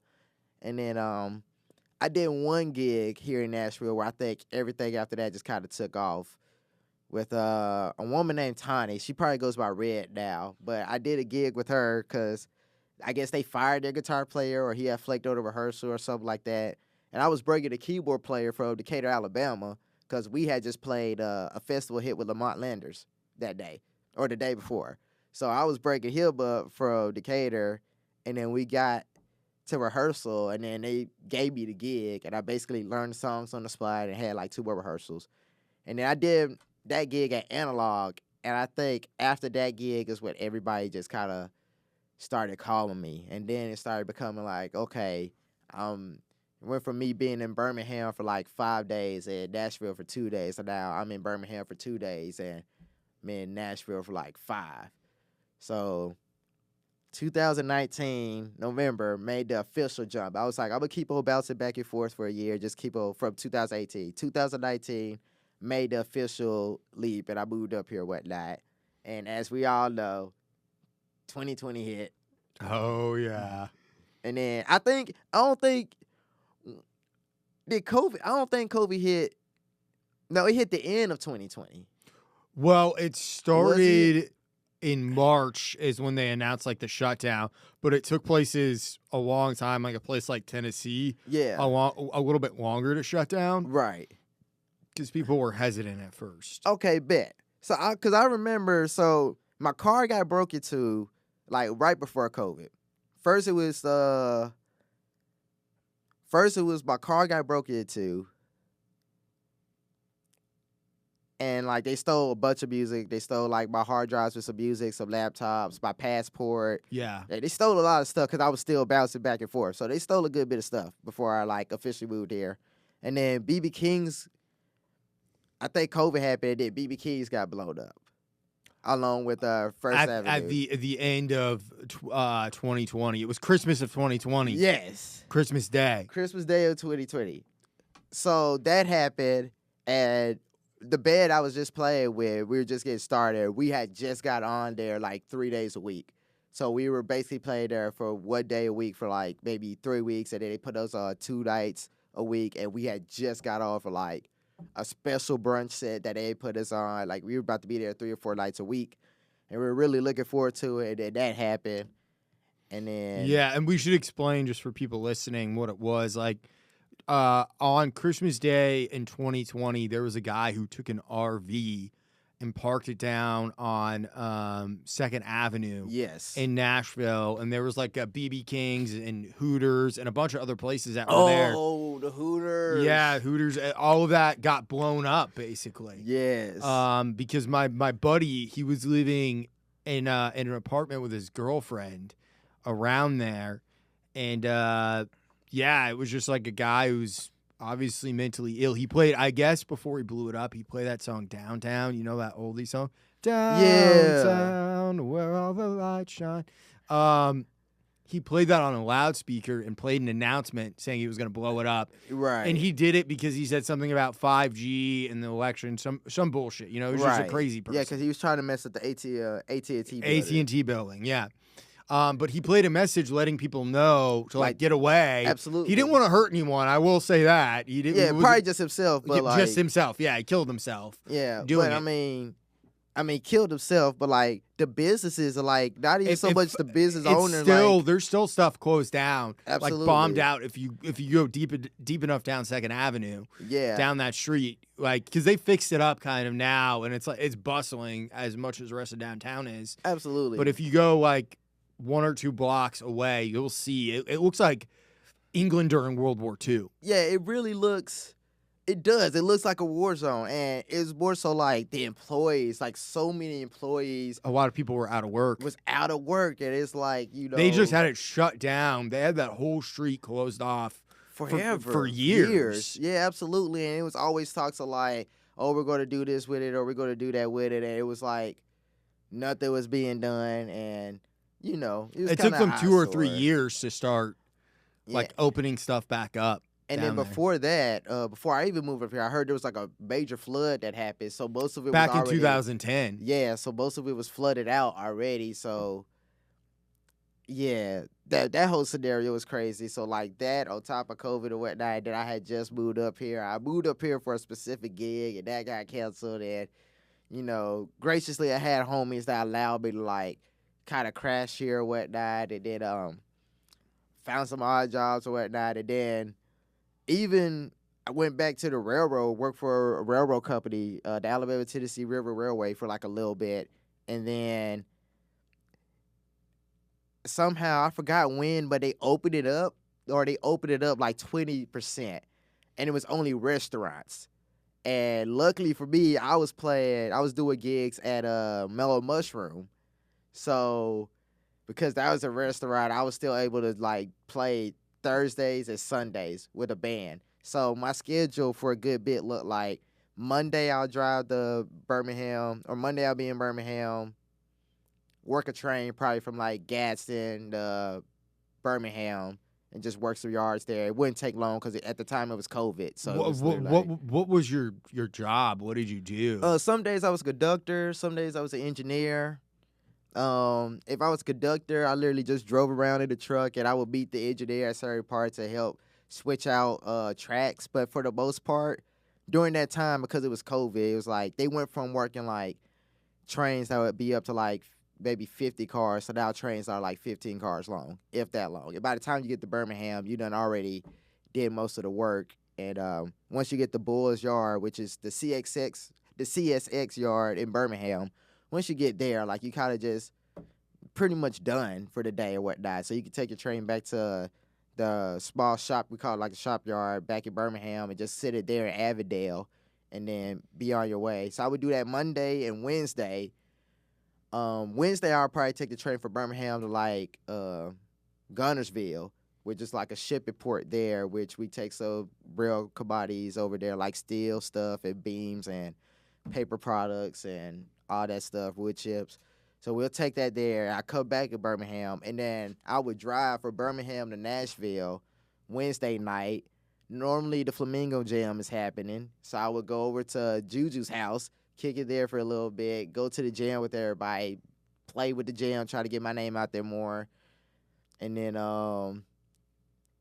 if that was still going on at the time. And then Thursday I would play at Mellow Mushroom from 2 to 6. Leave Mellow Mushroom, go back to Birmingham. Friday, carry a train wherever I got to carry a train to. Come back Saturday to Nashville, possibly play at Bourbon Street, because that was a restaurant as well. And then Sunday, play Mellow Mushroom. Sunday night, I either drive back to Birmingham or I wait till Monday morning to drive back to Birmingham, depending on what I had. And that was like my schedule for about maybe 6 months, 6 or 7 months, maybe until Nashville got back to like 75%, which probably like 2021, 2022. It was probably like right before 2022. Okay. Maybe around 2022, if anything. We started like, opening up. Yeah, and I mean, if we could be honest, when they said 75%, when they said 50%, we treated like 100%. Yeah, if we could be quite well, honest. there's a lot of people coming here too because we were one of the only places that were open. Right. So tourism was super hot during COVID, not as much as it normally is. Yeah, but we were still a place that was somewhat open. So people were coming down from Minnesota, Wisconsin, coming out from California. Absolutely. All of these places that were shut down pretty heavy still, where they couldn't go out to restaurants. Absolutely. And it was even more so that when everybody started coming out, that's the time when I was like, okay, I really don't have to like go back to the railroad, because now cars you could just play again. Yeah, because like I mean, even before Nashville opened back up, we started getting back to like regular railroad service, and then that just takes longer and it takes a lot out of you and whatnot, because it's like it's true hard work. Yeah, and it's a great job. If it's in your, but they always say it's got to be in your blood. Like if you come from a family of like ore miners or coal miners or just people who probably work, just hard work. It's one of those like hard jobs. And then being an engineer is more so mentally just remembering everything. And I mean, having a diagnose, you got to be like a mechanic at times, you know, if your turbo starts firing out, and, you know, if your like third engine loses the NPU, or if you got a DPU unit, which is just another engine at the back that you can control remotely. And sometimes it'll go out. Sometimes it just goes out. So have you been around like rail yards since you were young? I know before we started talking, you said you have an uncle who works. Absolutely. I had an uncle who worked for the railroad briefly before he passed. And even before that, like everywhere I grew up at, I was telling you, just Bessemer, Birmingham, that's kind of like an industrial town. So everywhere I went, there was just a railroad associated. And I was telling you about the railroad yard there by church or whatnot, and then the railroad yard there by house. And I mean, anywhere you go, anywhere I went with my mom, like there's a mall, it was at Fairfield. I forgot the name of it. Maybe it's called the Fairfield Mall or something. I don't know. But even there, you could hear trains bustling, and go to Hoover, you could kind of cross the bridge where the train tracks are, even though it's like a metropolitan area. There's just trains everywhere. So I guess how I really got my start was in watching my uncle. Like, he worked for like a mom and pop railroad yard. So just kind of watching him do his thing and just watch him, you know, really work. He was doing small stuff, like small yard switching jobs, but he was doing from like maybe class 2 railroads to straight to the customers because they were a class 3 railroad. So he was actually like meeting people. So he had good customer service skills. So he was kind of like hanging out. But I think what I gathered from that was just any job that I work, I want to have the camaraderie that him and his friends had working on that job. When you're working especially a tough job like that, Yeah. I feel like camaraderie is a pretty big thing. Yeah. And then back then, I mean, because now railroad rules have changed to now where they allow only like 2 to 3 people work these trains now, which is absolutely asinine. But back in the day, Is that too little or too many? way too little. Okay. In my opinion, it's way too little. Back in steam engine days, they had like 7 to 8 people per train, but that's because you also had people manually handling brakes. When my uncle was doing that, even with a small group or a small group of guys like that, they were typically 3 to 4 guys. And it was probably like the engineer, a conductor, a brakeman for sure that handled like coupling cars, pulling cars or whatnot, and then sometimes like a trainee or just an extra brakeman. And how they would work is they rarely used the railroad or they rarely used the radio. They all did hand signals, which is like a lost art, which anybody that knows trains or whatnot, they'll probably be like, yeah, it's such a lost art nowadays because everybody, you could just say on the radio and now. Because back in the day, there were no radios. Yeah, back in the days. And then even when they did implement the radios, some of the new guys were just so anti-radios. They were like, no, look in your mirror. Like, hey, couple, straight out. Like, you know, like back some, stop. Yeah. 3-point protection, you know, engineer knows. Like, that was kind of the rule. And, like, if you didn't see, as an engineer, if you didn't see that guy giving you the signals, you didn't move. Like, that's it. But the conductor would, like, call out the moves, kind of, sort of. He would point to which car had to be uncoupled. The brakeman would normally uncouple it. Or if they were kicking cars, which is another crazy railroad technique, which is basically, like, you push your train really fast and you might uncouple a certain couple of cars and then you slow your engine down and then those couple of cars keep rolling down and they'll go down and then you switch the track and then the rest of your train, you just navigate your train through the rest of the track and then you would have like a brakeman riding on those cars and he would like pull the manual brake and stop it right where the cars need to be spotted at. And they did stuff like that and like, these are some crazy industries they were, like, switching out. Like, limestone quarries and cement plants and even places like hazardous materials or whatnot. Well, I imagine hazardous materials probably have their own, like, everything probably has its own protocol, I imagine, right? Oh, yeah. For the way that you handle yeah. whatever the load is. Yeah, you got to definitely be certified to even really operate that. It's more so the conductor side that has to be certified. But as an engineer, like, I mean, with that stuff, you don't necessarily want to kick those cars. Like, the tank cars are kind of a no-no to kick for real, unless they're, like, syrup cars. But even then, you don't want them to bang and possibly, like, decompress or get damaged. Get damaged. And, I mean, damage going to happen, but less damage for sure you kind of want to do. It's interesting hearing this because, to me, it's like all of the roles on the team are kind of like roles in a band, you know, because there's a drummer, the bass player, the singer, keyboard player, and Exactly. You all have that common goal of let's make music. Right. And it's just like with the railroad. I think any job, I think we talked about earlier how like some guys get out here. I've been guilty of it where it's like, I got to be a full-time musician. I got to do it. But working a regular job does teach you that teamwork skills that applies in music everywhere. So there's no shame in like, and it's a gig. Like everything is a gig. So there's no shame in it at all or whatnot. And I feel like because of that experience, it helped me be a better bandmate, really, and a better human at all. But just being a better like teammate and like knowing my role, doing my job, and like if I can lend a helping hand, you know, to provide a solution, let me provide a solution. Yeah, because we're all heading towards the same goal. We're all trying to get to the same place. One of the greatest things that I love about living in Nashville is there's a real camaraderie here. Yes. It's like, you know, even before someone says when you meet another musician. It's almost unspoken, you know? And there's a bunch of rules that are unspoken as well in Nashville that I feel like you either inherently know or you learn from watching. Right. And if you can't do that, like even simple stuff like if you see someone famous out, don't ask for a picture if they're like out to dinner or just running their errands, stuff like that. Absolutely. Because it's common in Nashville. You're gonna see people. Yeah. You're going to see you're literally going to see your favorite artist, your favorite guitarist, your favorite writer.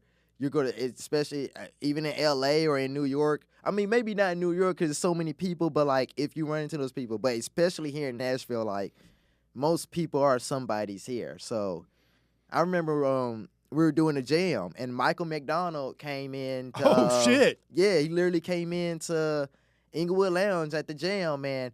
It's funny because I saw him. I was like, damn, that guy has a hairstyle like Michael McDonald. Because I never thought, like, why would Michael McDonald come here of all places?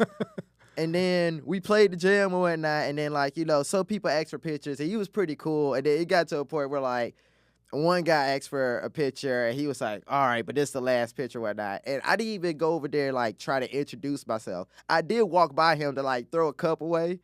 And there was like 6 other trash cans I couldn't throw it at. But I did just to see him with your own eyes. Yeah, just be like, hey, I was okay. in 3 feet of Michael McDonald. Yeah, and like I'm not even gonna brag about it, but like that is something to brag about for the jam. Yeah. But like even at the jam, we've had so many cats pull up. Like Robert Sputt has come. We've had a keyboard player, Robert Glasper? Yes, we've had Robert Glasper. Everybody's gonna make fun of me of that. Oh, whatever. We have Robert Glasper. We've had Isaiah Sharkey, Jubu Smith. Jubu Smith came to the jam and just gave out nothing but wisdom gems. Like he literally talked with every person.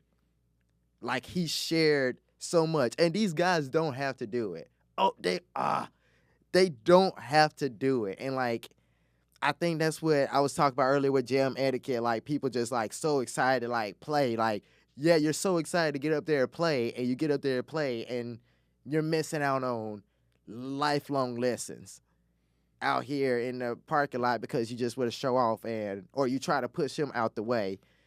Which you can't do that. He's Jubu Smith. Like, enough people would fight you if you try to, like, knock him out of a jam. And it wouldn't even be me. But he was just so gracious. And another guy that's killing around here, Kent Crawley, he's another phenomenal guitar player, has a crazy social media following, which most of these guys do. I'm not social media savvy. I post what I post and like, cool, come see me in live. Like, come see me in real life because that's where I reside. But he's a phenomenal guitar teacher to most of these guys, and he's a phenomenal guitar virtuoso.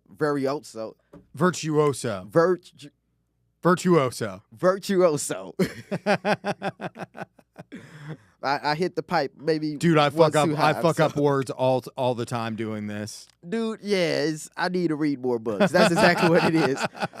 I need to start reading these railroad documentaries books, and I need to start reading real, like, go back and pick up my Harry Potter books and read, like, Levioso and get all my shit right. But, yeah, I mean, it's just, it's so many good guys, and most of these jams have been, like, a pillar of, like, you can meet your famous, like, heroes. Can be your heroes. You can meet your heroes at these places, and it is an unwritten rule. And, I think I've done very good at, like, breaking it. I try to treat everybody like a human being. Like, you just got to be cool. Yeah, like, they wipe their butt the same way you wipe your butt. Like, come on. Then, let the man shop for his groceries. Especially in Nashville traffic, like, I can attest, if I'm dealing with Nashville traffic and, like, I have a bunch of people like, oh, my God, I'm going to get tired of it. And then it's more so like a gift if they say, yeah, take a picture. It's not like they're not required to do it because it's their job. Yeah. And I think, Nashville does a really good job at, like, if you're really good at what you do, it eventually won't be a dream anymore. It will literally be your job. Life. Yeah, it'll be your life. Yeah. And not even to say job in a bad way, like, because if you love what you do, you never work a day in your life. Totally. So. Well, it's like you have the experience of knowing what real work is like, too. having the perspective of working in the rail yard, seeing your uncle, seeing your parents. Yeah. Because I think for me is like I grew up very much in like a working class blue collar family. Yeah. I was like, I'm gonna be a musician. This is what I'm gonna do with my life. And I only got support and encouragement. It was like my dad just told me when I was young, figure out how to make money at it. You know, so it was like I was lucky to have that kind of support system. And even today, my family's super supportive of everything I do, and not everybody has that. Yeah, I didn't have that per se. I was about to say I didn't need a railroad job to like know hard work. Like my mom and my dad instilled that in me like very young age. Like Really? How so? Dude, I was 5 years old and my job at my house was literally helping my dad bag grass, what he mowed. And we had a pretty nice side yard. So it would be like 6 to 7 bags of just grass. Sometimes 8 bags of grass. So like my job. And when you're 5, like, you're trying everything to carry it, and then dad gets mad because you ripped it up, which he should be mad that you ripped it up because now it's another trash bag, which, I mean, in essence, it's cheap. But like if you think about it in a parent's mindset, it's like, damn, there's another trash bag. Yeah. So all you hear, cha-ching, cha-ching. Yeah. So, I mean, and that was like up until like I was 7 or 9. Maybe when I turned 8 or 9, really, that's when I started like cutting grass. But my mom put us on like a strict chore type of deal, like teaching you discipline. Yeah. And I mean, she was a teacher. She was like one of 3 black teachers at an all-white district that eventually integrated a little bit more. But I mean, maybe at the end of it, she was probably one of like 7, maybe 8 African-American teachers at that school, if that many or whatnot. And she had tenure there. She was super well respected, and she was definitely known as a strict teacher. Like, all the teachers said they're bad kids to her because my mom would be the only one that knew how to straighten them out. Her or Miss Delp. And that was your mom. That was my mom. And I graciously and probably stupidly, but I would do it all over again. I took her class. She was 5th grade teacher. So 5th grade. And she even asked me. I had a choice to choose any other teacher. I was like, I could be in your class. Yep. So did she experience. Was she 10 times as hard on you as she was everybody else? Kind of in private, but like I was already pretty much like semi of a good kid. But I think I also had like a deceitful side. So when I wasn't out of her eye, like I would talk a little bit more, and I was probably like the young, annoying, nerdy type of kid too. So I remember it became a big deal where like this one student who was like, I don't want to say he was bad. He was just, because he was actually a cool guy. He was just not caring about school, which I mean, the older I get, understandable. Like some people just like, I was not a good student growing up. I didn't give a fuck about school. Yeah, so he was kind of like that. But he got in trouble, and I think he mentioned that one time, like, I never got in trouble. And I was like, yeah, because I don't do anything, like, majorly wrong like so y'all he was trying do. to infer that because your teacher was your mom. Yeah, and then it was like I think it was the same day. Like, my mom had to sit us outside. She was like, Colin, you don't say nothing to him. You don't say nothing to Colin. Y'all just... And then I didn't do a homework assignment, I guess, or maybe I lost it. I don't know. So my mom wrote me up, and she made like a huge spectacle out of it. And she's like, "See, I'm writing up my own son. You say he never gets." I was like, "Oh, Jesus Christ!" So did you have to call? Did you call her mom in class, or did you call her Mrs. Wells? Mrs. Wells. Definitely call her Mrs. Wells. I don't think it was like, she probably would have been okay with me calling her mom, but like personally, like it got. When you're a kid. Yeah, I probably called her mom for like the first week or so, and then after a while, I was just like, yeah, nah, these kids gonna beat my ass. Let me just, yeah. Don't remind them every time that you have to open your mouth. Exactly, that your mom is like the that I'm alive and I sit near them. Like, please not. And and also there was some other like, I mean, we're all kids. It's just characters. Like everybody's trying to like, some kids kind of think they know who they are, and then some kids are still trying to figure themselves out. Some kids are like really well versed in sports, so they like know that that's their lane. And I was just a kid that didn't know his lane. Well, everybody doesn't have the kind of parents that you have or I have. Or every situation is vastly different. Vastly different. Absolutely. And it's like gaining that perspective as you get older too. 'Cause you don't know that when you're a kid. You only know what you know. Yeah. But I think that's kind of interesting to think about. Absolutely. What is your live rig these days? What's my what? Your live rig for like playing gigs. Oh, I got an analog, and because shout out to Headrush, they sent me a digital board, so now I got like a digital board and a analog board. My live rig, which I already talked about, the guitars, the PRS, the Fender, and the Gibson. From there, we go, if I'm going to my analog rig, really, let's start with the amp. So I normally play, if I'm playing downtown, I'm playing out of a Fender Tone Master, the Fender Deluxe. Super, super perfect. 10-inch speaker? Or the 12. 12? Okay. Yeah, it's got the XLR on the back, got the mic simulation. Perfect little gigging amp. Oh, dude, it's got the perfect output. Like, you can turn the output in and out. And shout out to Sean, the sound engineer at Bourbon Street Boogie Blues Bar. Him and Alex Kramer, who has the same amp and is a phenomenal guitarist as well. He has his own nights there. We kind of did some deep dive. They did some deep dive, man. We figured out. Like, we definitely figured out the tones for the amps to, like, sound really good in that room. So that's my go-to amp, especially for that room. A good sound person is very important. A good sound person makes you happy. A great sound person would change your life. And Sean changes my life daily. Like, I always ask him, like, hey, am I too loud? Because I just hate being a loud guitarist. Oh, yeah. So, and, like, sometimes he's like, you could bump it up some, but, like, most of the time he's like, no, y'all sound perfect. I'm like, that's what I want to hear. Yeah. I don't care who Listen I hear to the sound, from. man. Yeah. Yes. The whole room can tell me I sound great, and the sound engineer be like, well, this kind of sounded kind of funky. That's what stays with you. That's what stays with me, for sure. It's like, I got to work on that. I gotta tone-wise. And then my analog board. So starting from beginning to end, I got the Dunlap fuzz pedal.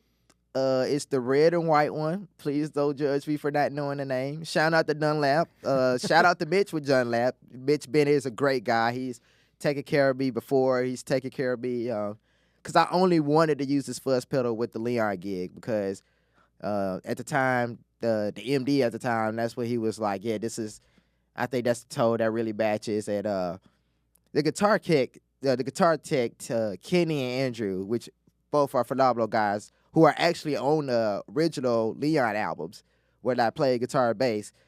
Kitty is a fuzz head, so he was really like, yeah, I think a fuzz would sound great. And we did rehearsals at the Rock Nashville.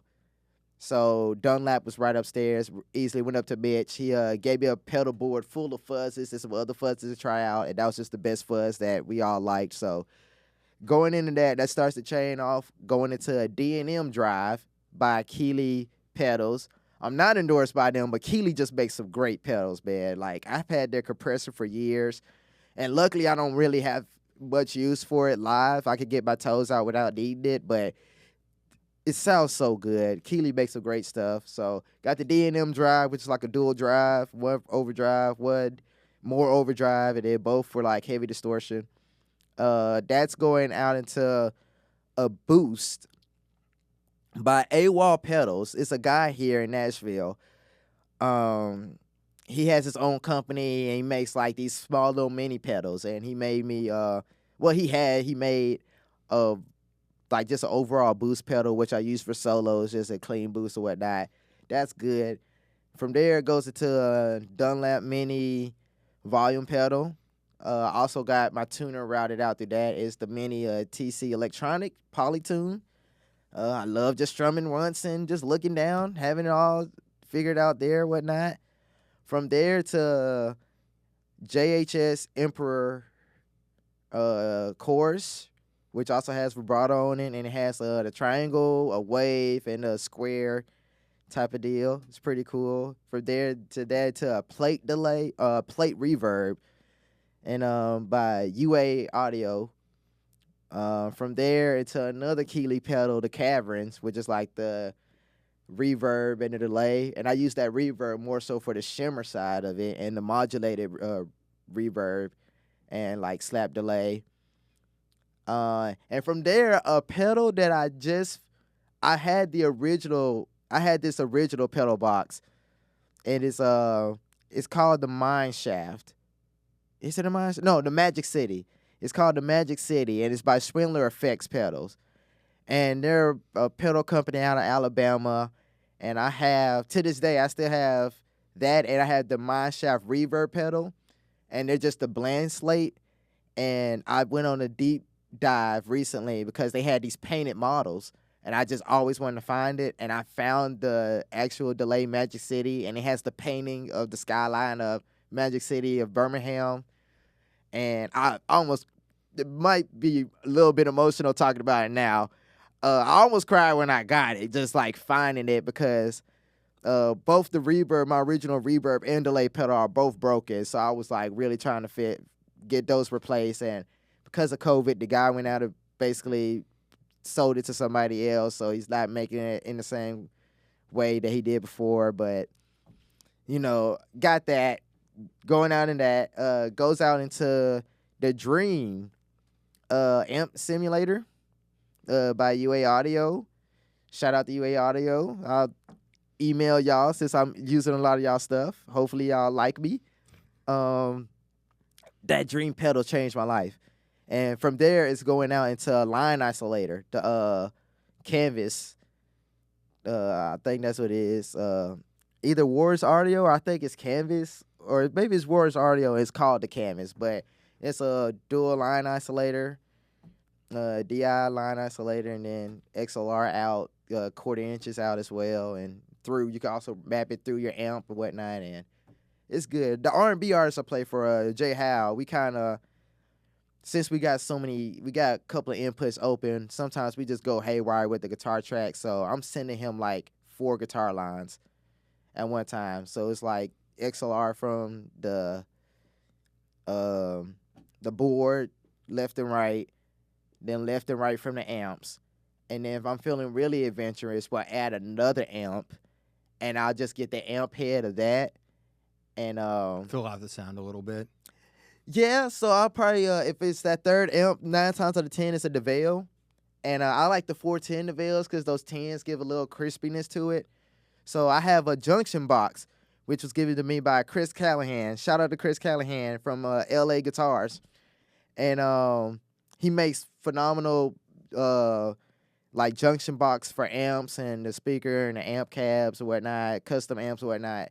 He gave me this junction box to where I could hook the actual amp head from the combo amp, hook that, and then I could get another speaker cable and hook that through. So I could get the XLR from the direct tone of the amp, and then we can mic the amp and get a speaker tone from that. So if we do that, now I got 6 lines going out to the front of house. And then from there, I could just kind of like get an amp switcher, kind of switch which amps I want on. But normally I keep them all on. I use normally if I'm like backlining amp, it's a Fender reverb. It's a normal, so I use one dry, one wet. And have that for like the stereo presses or whatnot. And then I use the DeVale as like a true, like, all right, this is where my tone, like, this is kind of what I want to hear more than anything. And it gives me that contrast of like bright and, but still gives me that depth of the DeVale and still gives me the tightness of the 10s. And you still kind of get the wattage power, like just the oomph power from the 12s from the other Fenders. And then, let the front of house guy have it. And then if anything happens, you got direct power from the pedal board, and I could just switch my amp simulator on at any point, and then I could just go straight either way. So it's like a fail-proof plan. What do you like about Headrush? My God, everything right now. When I first got it, I hated it. I hated it simply because like I hate like technology stuff. So I was like, damn, I gotta learn. But like the more I learn, the more I fall in love with it, to the point now I done got a Pelican case for it, and like that's my on the road gig for sure. Like the analog gigs is now going to probably be for like my Nashville stuff, and I got Temple boards. They're sending me a board, and I'm gonna redo some stuff on there, probably add some more pedals to make it really good. But right now, my go-to travel pedal board is the Headrush, and it's just all the tones on there are perfect. Like even their already overdrive and distortion tones are pretty good, everything has its own cue. Like each pedal has its own cue, and not just like the middle bass. Like it have its own like by hertz and by gain levels. XR out, quarter inches out, and you could go in and do a global settings, a global EQ on everything. I got a air pocket, but you could do global EQ on those things, which I just found out, and that saved my butt. Oh my God, y'all! Oh, it saved my butt. Just recently, I've 2 days ago when I told you I was coming from New York and whatnot, so I was up there playing for an artist for the Breakfast Club. I can't say who just yet, but eventually the video will come out and be good. But I played with her, and they had a whole amp set up for me because they really wanted me on acoustic, but I was coming from playing with Tia Wood in Milwaukee, which she's an indigenous artist, phenomenal, super, super phenomenal. So I fly in, I had my Headrush, and because they have this thing called an amp clone or the pedal clone, and what you could do is you could have like whatever amp you have, you could either mic it up or you could like direct on the Headrush. Yes, and it will clone it. And so you could just go up and it's mic it, and it's like it captures whatever the sound is. Yeah, so it's literally from like, if you mic it, there's like literally an input for a microphone that you could go and you could adjust the gain levels, and it takes you through a whole process to make sure like you're getting your tones, and then it'll clone it, and you kind of want to get your exact tone on it. I mean, you could do like some EQ levels, but if you get your exact tone on it, that's like, it's just an easy like drop it play, and then you won't have to like really go in and mess with anything. Maybe the presence level, which I do love that. It gives me a chance to fix my presence level without having to like, if I have an amp that doesn't have presence, which I love. The presence knob is my best friend. You could do away with the EQ, and if you gave me like volume, presence, I'll be happy. I'll be so happy. I'll be straight. And I think somebody should make an amp like that instead of its tone just being like presence. Because sometimes I still want the high end there, but I don't want it as abrasive. Or, vice versa. So it does that. I've gotten a couple of drive pedals that I've cloned in. So now my board is like set up. They have their own great drive pedals. All of their effects pedals are great. All their FX effects pedals are like 10 out of 10. I went through all of them. They got synth stuff. So it's almost like how the rolling with that rolling pedal with the extra pickup, and now you can sound like a synth. It has that, and you can really dial in like, okay, I still want some guitar in this, or no, I want this to sound full on synth. You can direct. I mean, I think you could do this with anything, but you could direct like multiple chains. Like you could have multiple chains of guitar pedals. So you can have maybe, if you probably got like a Gibson and a Fender, and maybe you have different settings for each one, and you're playing both of them, you can have both of those on there. And the Prime is the biggest one. They got the Flex, which is a small one. I got the Core, which is like the 5 pedal one. And then also you got the Prime, which is the big one. So with the Core, if I do it like the 2-channel way or whatnot, it'll give me 2 ways of like having 2 different guitar pedals or whatnot. And then in your settings, you can kind of assign each pedal switch to what, as far as like A and B. And those could be like your 2 banks of switching between the 2 or whatnot. And you can have scenes or whatnot. So it kind of acts as the, maybe like the Roland GT 1000 back in the day, where it was like, if you use it, like you had to like create your own clean tone or whatnot. So if you use the scene, you could create your own clean tone, and then maybe you hit it again and that same pedal again, and then it turns into like a clean boost. I kind of have scenes like that. Like if I'm playing, I'll use it at 1230 Club. So anywhere where I don't have an amp, I'll use it. For sure. Like now, at this point, absolutely. I sometimes fill in at One City Church, which they're right now out of a high school, so they're breaking and set it up every day and break it down every day.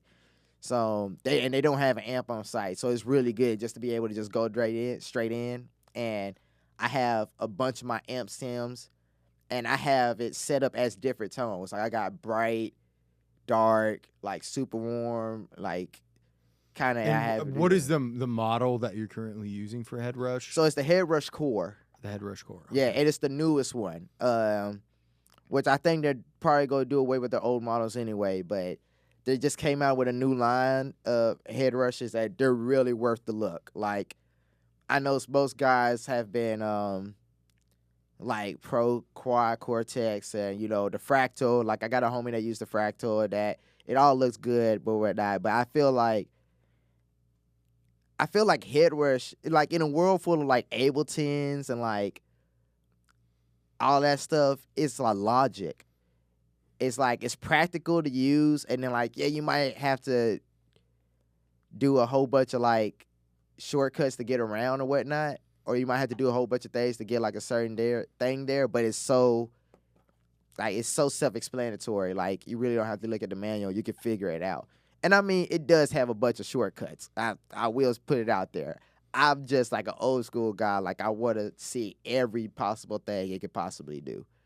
But it has shortcuts to everything, and I've loved it. I've used that pedal right now for about 3 or 4 different shows now, and it's came in clutch. All the sound engineer guys say my tone sounds phenomenal, and that was even before I found out about the global EQ on the outputs. And now that I figured that out, oh, buddy, it is. I'm playing at Bourbon Street at midnight on the 8th, and I'm thinking about bringing it out. I'm just scared of like drunk people. But I think where I'll be standing at, I can have it at, like, to the side where it's not going to really mess up anything. And then I have an expression pedal connected to the core, because it doesn't come with an expression pedal. The Flex and the Prime does. And the core does not, but you can easily, like, Headrush makes a expression pedal for it. And you could get like a hot tone or a hot one or a whole tone, however you want to say it, the company. I got that like the double expression pedal or whatnot, and it works out. And even you can control the expression pedal from the Headrush in the settings and whatnot. It's so universal. And I have like 4 boards set up for like 4 different artists. And each one of those boards, I can also turn on like and put it in the scenes and whatnot if I want to. And you can change the scenes up day up. Like, that's what I was doing with Tia Wood. I realized I had the settings for another artist, and I had not properly saved Tia Wood's setup. So I just easily, like, during the sound check while they're getting everything straight, it has its own in-ear output or whatnot. So I just plug my headphones in. And you were just jacking with Dude, it. yeah, and it's touch. Absolutely. It's touch screen, and it has a knob. So if you don't really like moving faders with your fingers on there to get that accurate number reading, it has a knob where you can like just hit go, and then you can operate everything through that knob.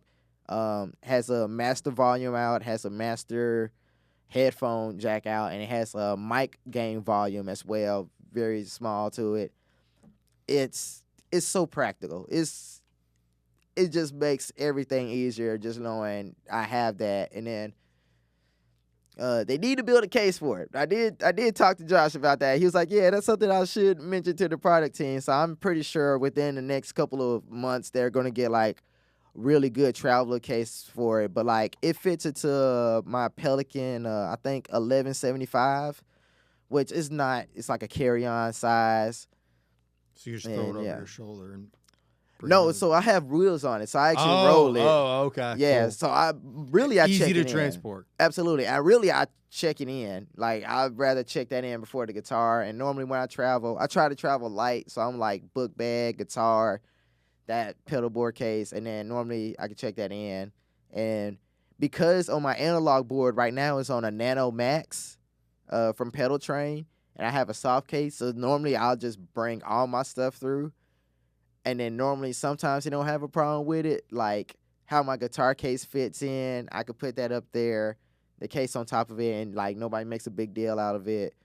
Or sometimes I just gate check it, because I've thrown it around. Like, it could be in worse hands, but I've put it into some dangerous situations as well. So you put some miles on it too. Yeah, even the case, like, I stand by, like, I'm not endorsed with them. I know the people there, but I'm not endorsed with them. But Reunion Blues is a phenomenal case company. I have a mono acoustic electric case that I use as well, and they're just as great. But Reunion Blues, like, I remember I was in Juneau, Alaska, and there's like a little cliff that I used to always hike to or whatnot. Kind of like had like maybe a 6 foot, 8 foot drop or whatnot. And brought my guitars out there. I had the double case. I'll never forget it. I had the RBX. And I had both of my guitars, and I had like a little black star mini speaker or whatnot. And I was just up there jamming and whatnot. And I got ready to go. On a cliff in Alaska? Yeah, like I might have a picture of me sitting on the side of it, but I would literally just, in Alaska, that's all there was to do was to just smoke weed, eat, and hike. Like, that was literally it. And I mean, by the time, or, take the train ride if you're in Skagway, but in Juneau, like, you go into town, hang out at the bars, probably go to Tracy's Crab Shack, get some really good crab, and then, like, I mean, all the restaurants there was pretty good, but, like, that's it. Just walk around and hike. So that's what I did, and then in the spur of the moment, I was like, oh, I got this guitar. Let me just go up here and, like, play on the cliff or whatnot. So I did that, and then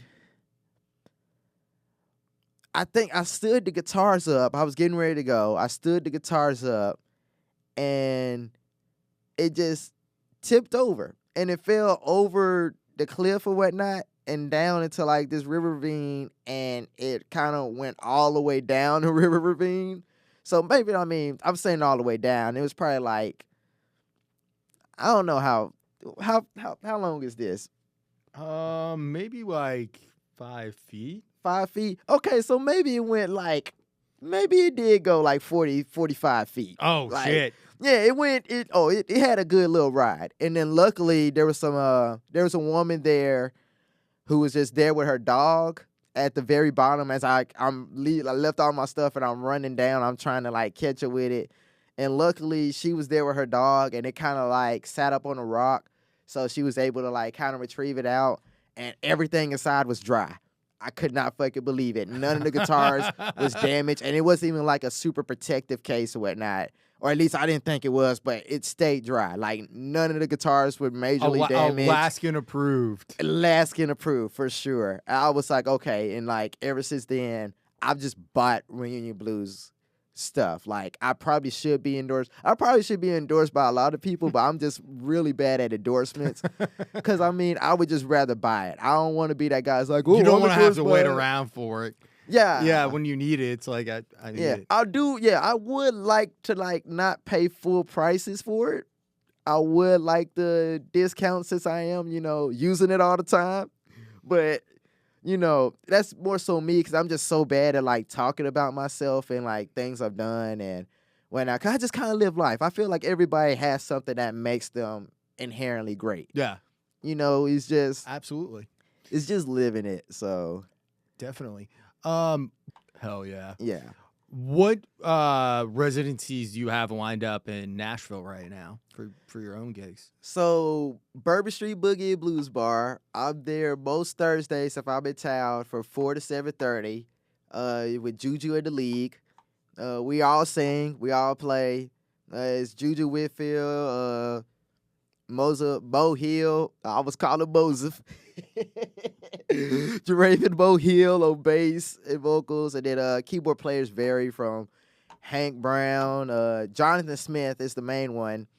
And that same band plays on Mondays as well at the same time. And that band is consistently... That's the Blues Jam band, yeah, right? Yeah. Well, no, that's before the Blues Jam band. Oh, okay. Yeah, and they play same time, 4 to 7:30, and that's Jonathan Smith on organ, who is phenomenal. He plays organ for Brothers Osborne. I know. Look at me. Let me sip of water and see if that helps. I bet it doesn't. But so he plays with them, and then Alex Kramer is a guitarist on Mondays as well, and he has his own nights there on Tuesdays. But I'm there on most Thursdays. I'm there also one weekend out the month, so I guess for August 8th, I'll be there. I don't know if this airs out. This will be up this coming Wednesday. Oh, okay, well, bet. August 8th, 10 to 2 a.m. Come. Shake your tail feather. Shake your tail feather. There you go. Jesus Christ. I'm going to Books A Million after this. I swear to God. This is bad. I also play at 1230 Club with various artists. We've all are really good friends with each other, so now we're starting to fill in for each other. I'm I MD for Willie Shaw, who's a phenomenal artist. We're normally there like once a week or 2 times, not once a week, once a month, maybe twice a month, because we're all kind of busy, but sometimes 3 times a month if we all can make it out on a weekend from like 5 to 8:30. Sometimes we do the late night slot, 9 to 1. Rachel Horder, I fill in. If Austin Skinner can't do it, I'll fill in for her. She's a phenomenal artist in her. Oh, she's so phenomenal. She is. She has the voice of an angel. She is an angel. That's it. Rachel Horder is an angel for sure. It's guaranteed. She's there a lot. And her main guitarist is Austin Skinner. So when he can't do it, sometimes I'll get the call and I'll fill in. Also, I've started playing there with Austin Skinner, who does his own nights there. He mainly does the late night joints. He'll do some 5 to 8:30 joints as well. But yeah, it's just phenomenal artists. I also feel it there with 46 Story. So I don't know. Sometimes you'll see me there every weekend. Sometimes I'm there like 3 days out of a week. Sometimes, like this week, I won't be there at all. And then next week I'll play there or whatnot. And then the week after that, I'm also playing there. Inglewood Lounge. I used Sunday to be night, there. Sunday nights. Sunday night jams. I'll definitely pop up. I'm not the house guitarist anymore. I kind of stepped away and let the younger guys take it. So the house guitarist is Heaven McCurry. Gotcha. Which phenomenal guitarist, probably way better than me. He's like a 3rd generation bluegrass picker.